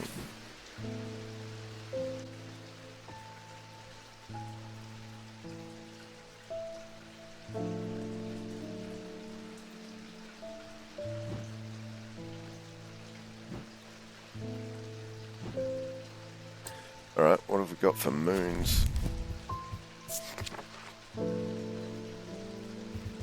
Moonstone Guardian. The banishment of Hobbs fear and narcotic sight. These tend to take the form of a comforting guardian. Okay. Hobbs fear and narcotic sight.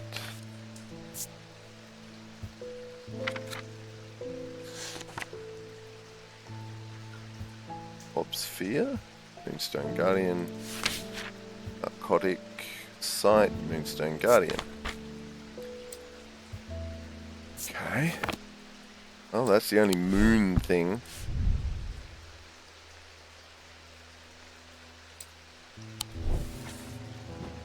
Something comforting.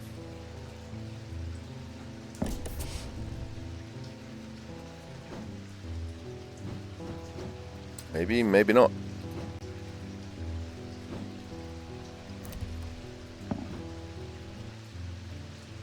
Can I put one of these on there? Can.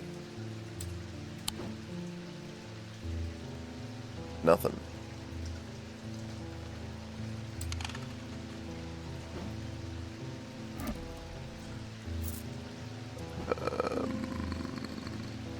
Okay.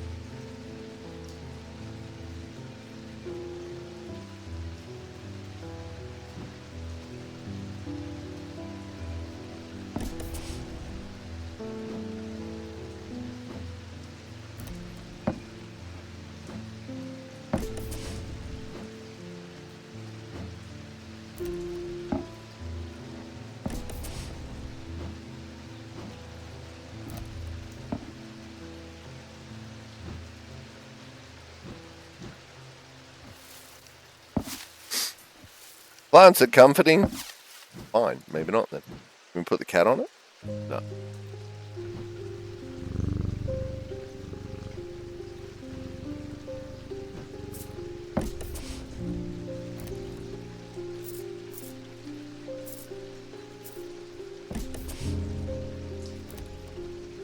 Just gonna put everything on it just for shiggles.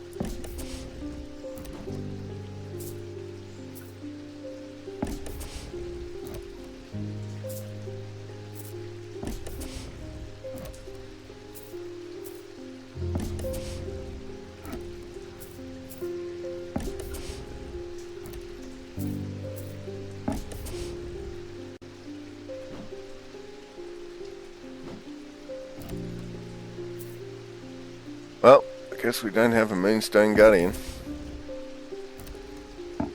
Really kind of surprised that wasn't it.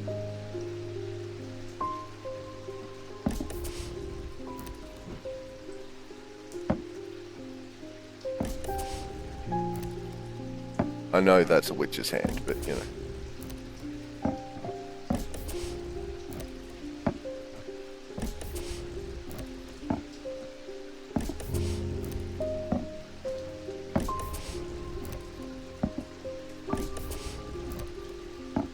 I think I tried this one.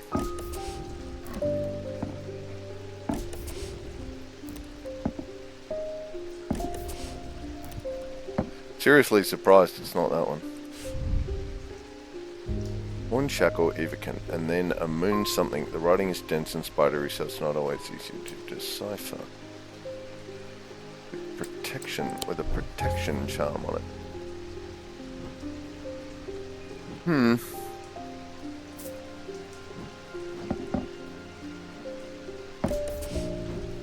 I mean, maybe you gotta have all the other things.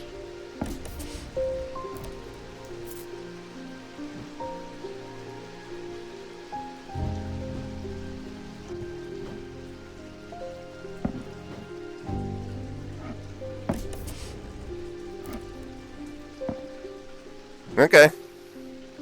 Well, I guess you go down in here.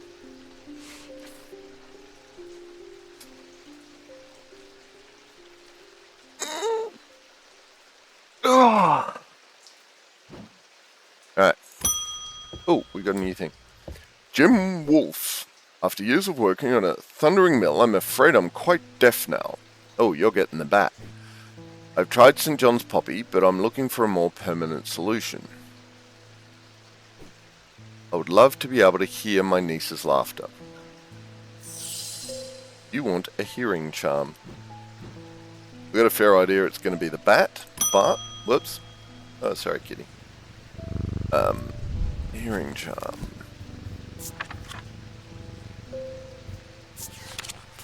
Simple trinket that amplifies sound. While generally used by the hard of hearing, they are a curiosity that can be enjoyed by young and old alike.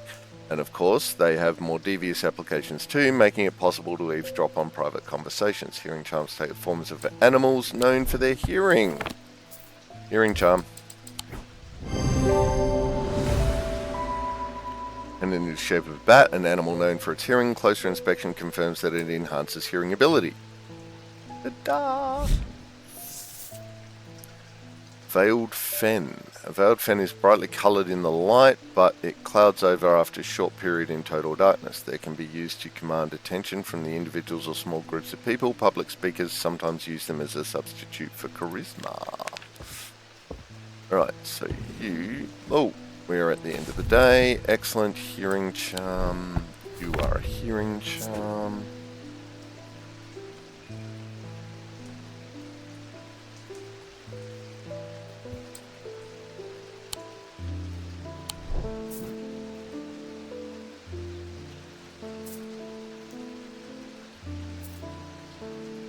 That's starting to get a little overlappy, but that doesn't matter. Alright, hearing charm in place. Endo day. And then we might call it a stream because we're coming up on 4 hours. End of day 6. At camp that night, one of the pair had awoken with pain in his left eye. He was alert to the threat at once, recognizing two things at the same time. One, a part of his mind was not his own, and two, the casket wanted to be opened. Ooh.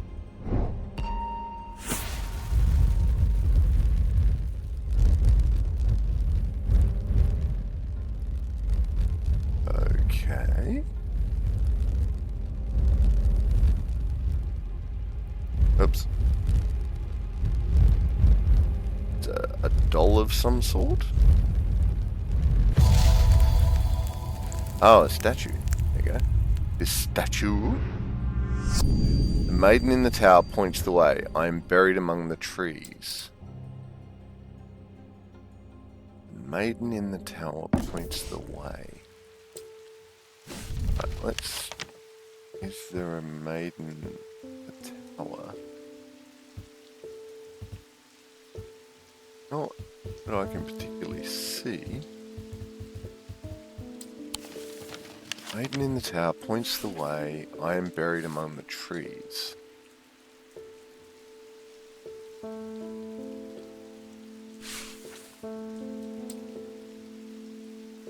Maiden or the tower?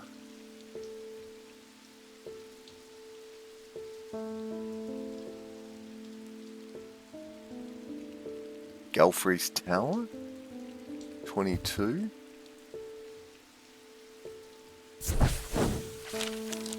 I climb the narrow winding stair to the top of the tower and am rewarded with views across Lake Undermere.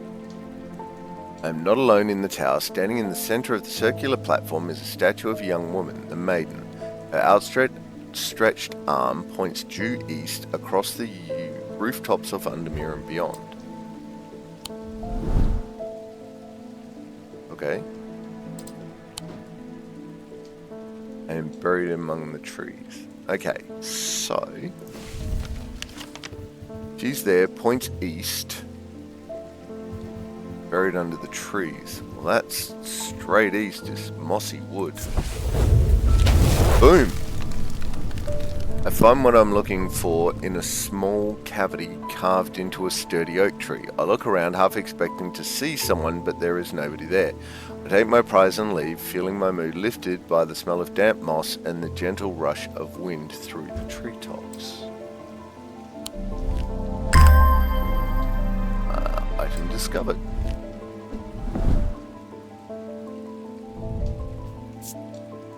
Iron gold, gold, orange gemstone, turquoise, pale yellow. Pitted stuff. Smells, nothing to remark. Inner perception, nothing to remark. Put it on the thing. Nothing happens.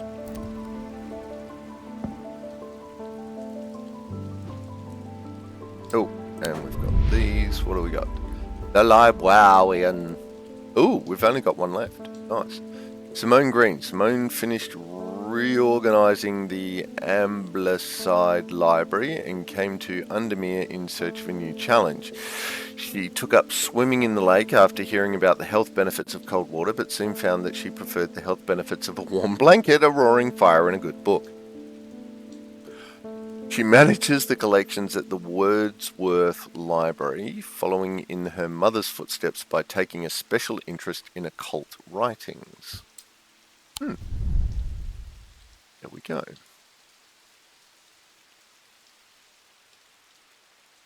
Still need the key to that joint. Alright, so what do we do? Options. Let's just go back to just chatting. I don't know what's going to go on here. Go exit. Your game is saved automatically. Really quit. Yes. Okay. There we go. So, ladies, gentlemen, and everyone in between, that was a stream. Strange Antiquities! We're getting there. Yay. So, ta-da. I was happy with that. I'm having as much fun with this game as I was with the last one. There are definitely some intricacies in there. Yeah, I'm definitely having as much fun with this one. Hopefully we'll figure out what ending we get, but hopefully we'll be able to do. I'm assuming there are multi-endings, the same as there were with the first one, and we'll get those done, and we'll see how we go with those. So coming up, tomorrow is Wednesday, so we'll be playing some Parlia. The something dark side. Yes, some Parlia on Wednesday night. On Thursday, we're in the kitchen. I've decided I'm going through the Country Women's Association Country Classics cookbook, and we're going to do a few recipes from there. I think. That said, I won't be putting the recipes in the Discord for that one, because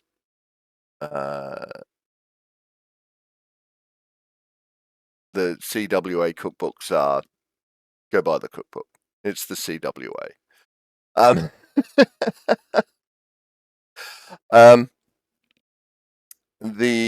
have a look if I can actually. You know what? We'll do this right now. Let's just pick a random recipe: chicken sweet and sour. Okay, so CWA chicken sweet and sour.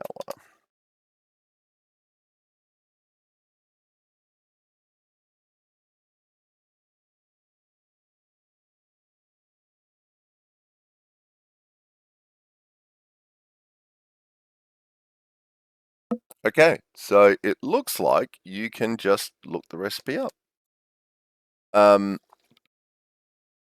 So if that is true, I may put them up with a link. You can download PDFs. All right. We'll look into that. We'll look into that a bit deeper in a minute. Well, we'll look in a bit deeper into that on stream. I may put it up. I may put the links up on in recipes in the Discord. We'll see. Basically, it comes down to if you can just look it up online and the whole recipe is there. If you can just go ticket, and it's there. I'll throw it in the Discord with links to the CWA book, cookbook. We'll see. Just go buy the cookbook anyway. So yeah, that's on tomorrow, on Wednesday, on Thursday. No, that was on Thursday. So Thursday's the kitchen, Wednesday's Parlia, Thursday's in the kitchen cooking from the CWA. And then Friday, we will hopefully catch up with Jim Tor and Wardham and do some more Terraria. So then we go all the way around to next Tuesday, where we'll continue with Strange Antiquities. Hopefully, we will see everyone tomorrow evening. If we don't, we'll see you when you see you. And until then, take care of yourselves and each other. Bye! That's it, man. Game over, man. It's game over. Don't forget to check the description for any links I may have left there. If you like the video, please press like or subscribe to my channel. Next video in the series is up here. Until then, stay safe, have fun.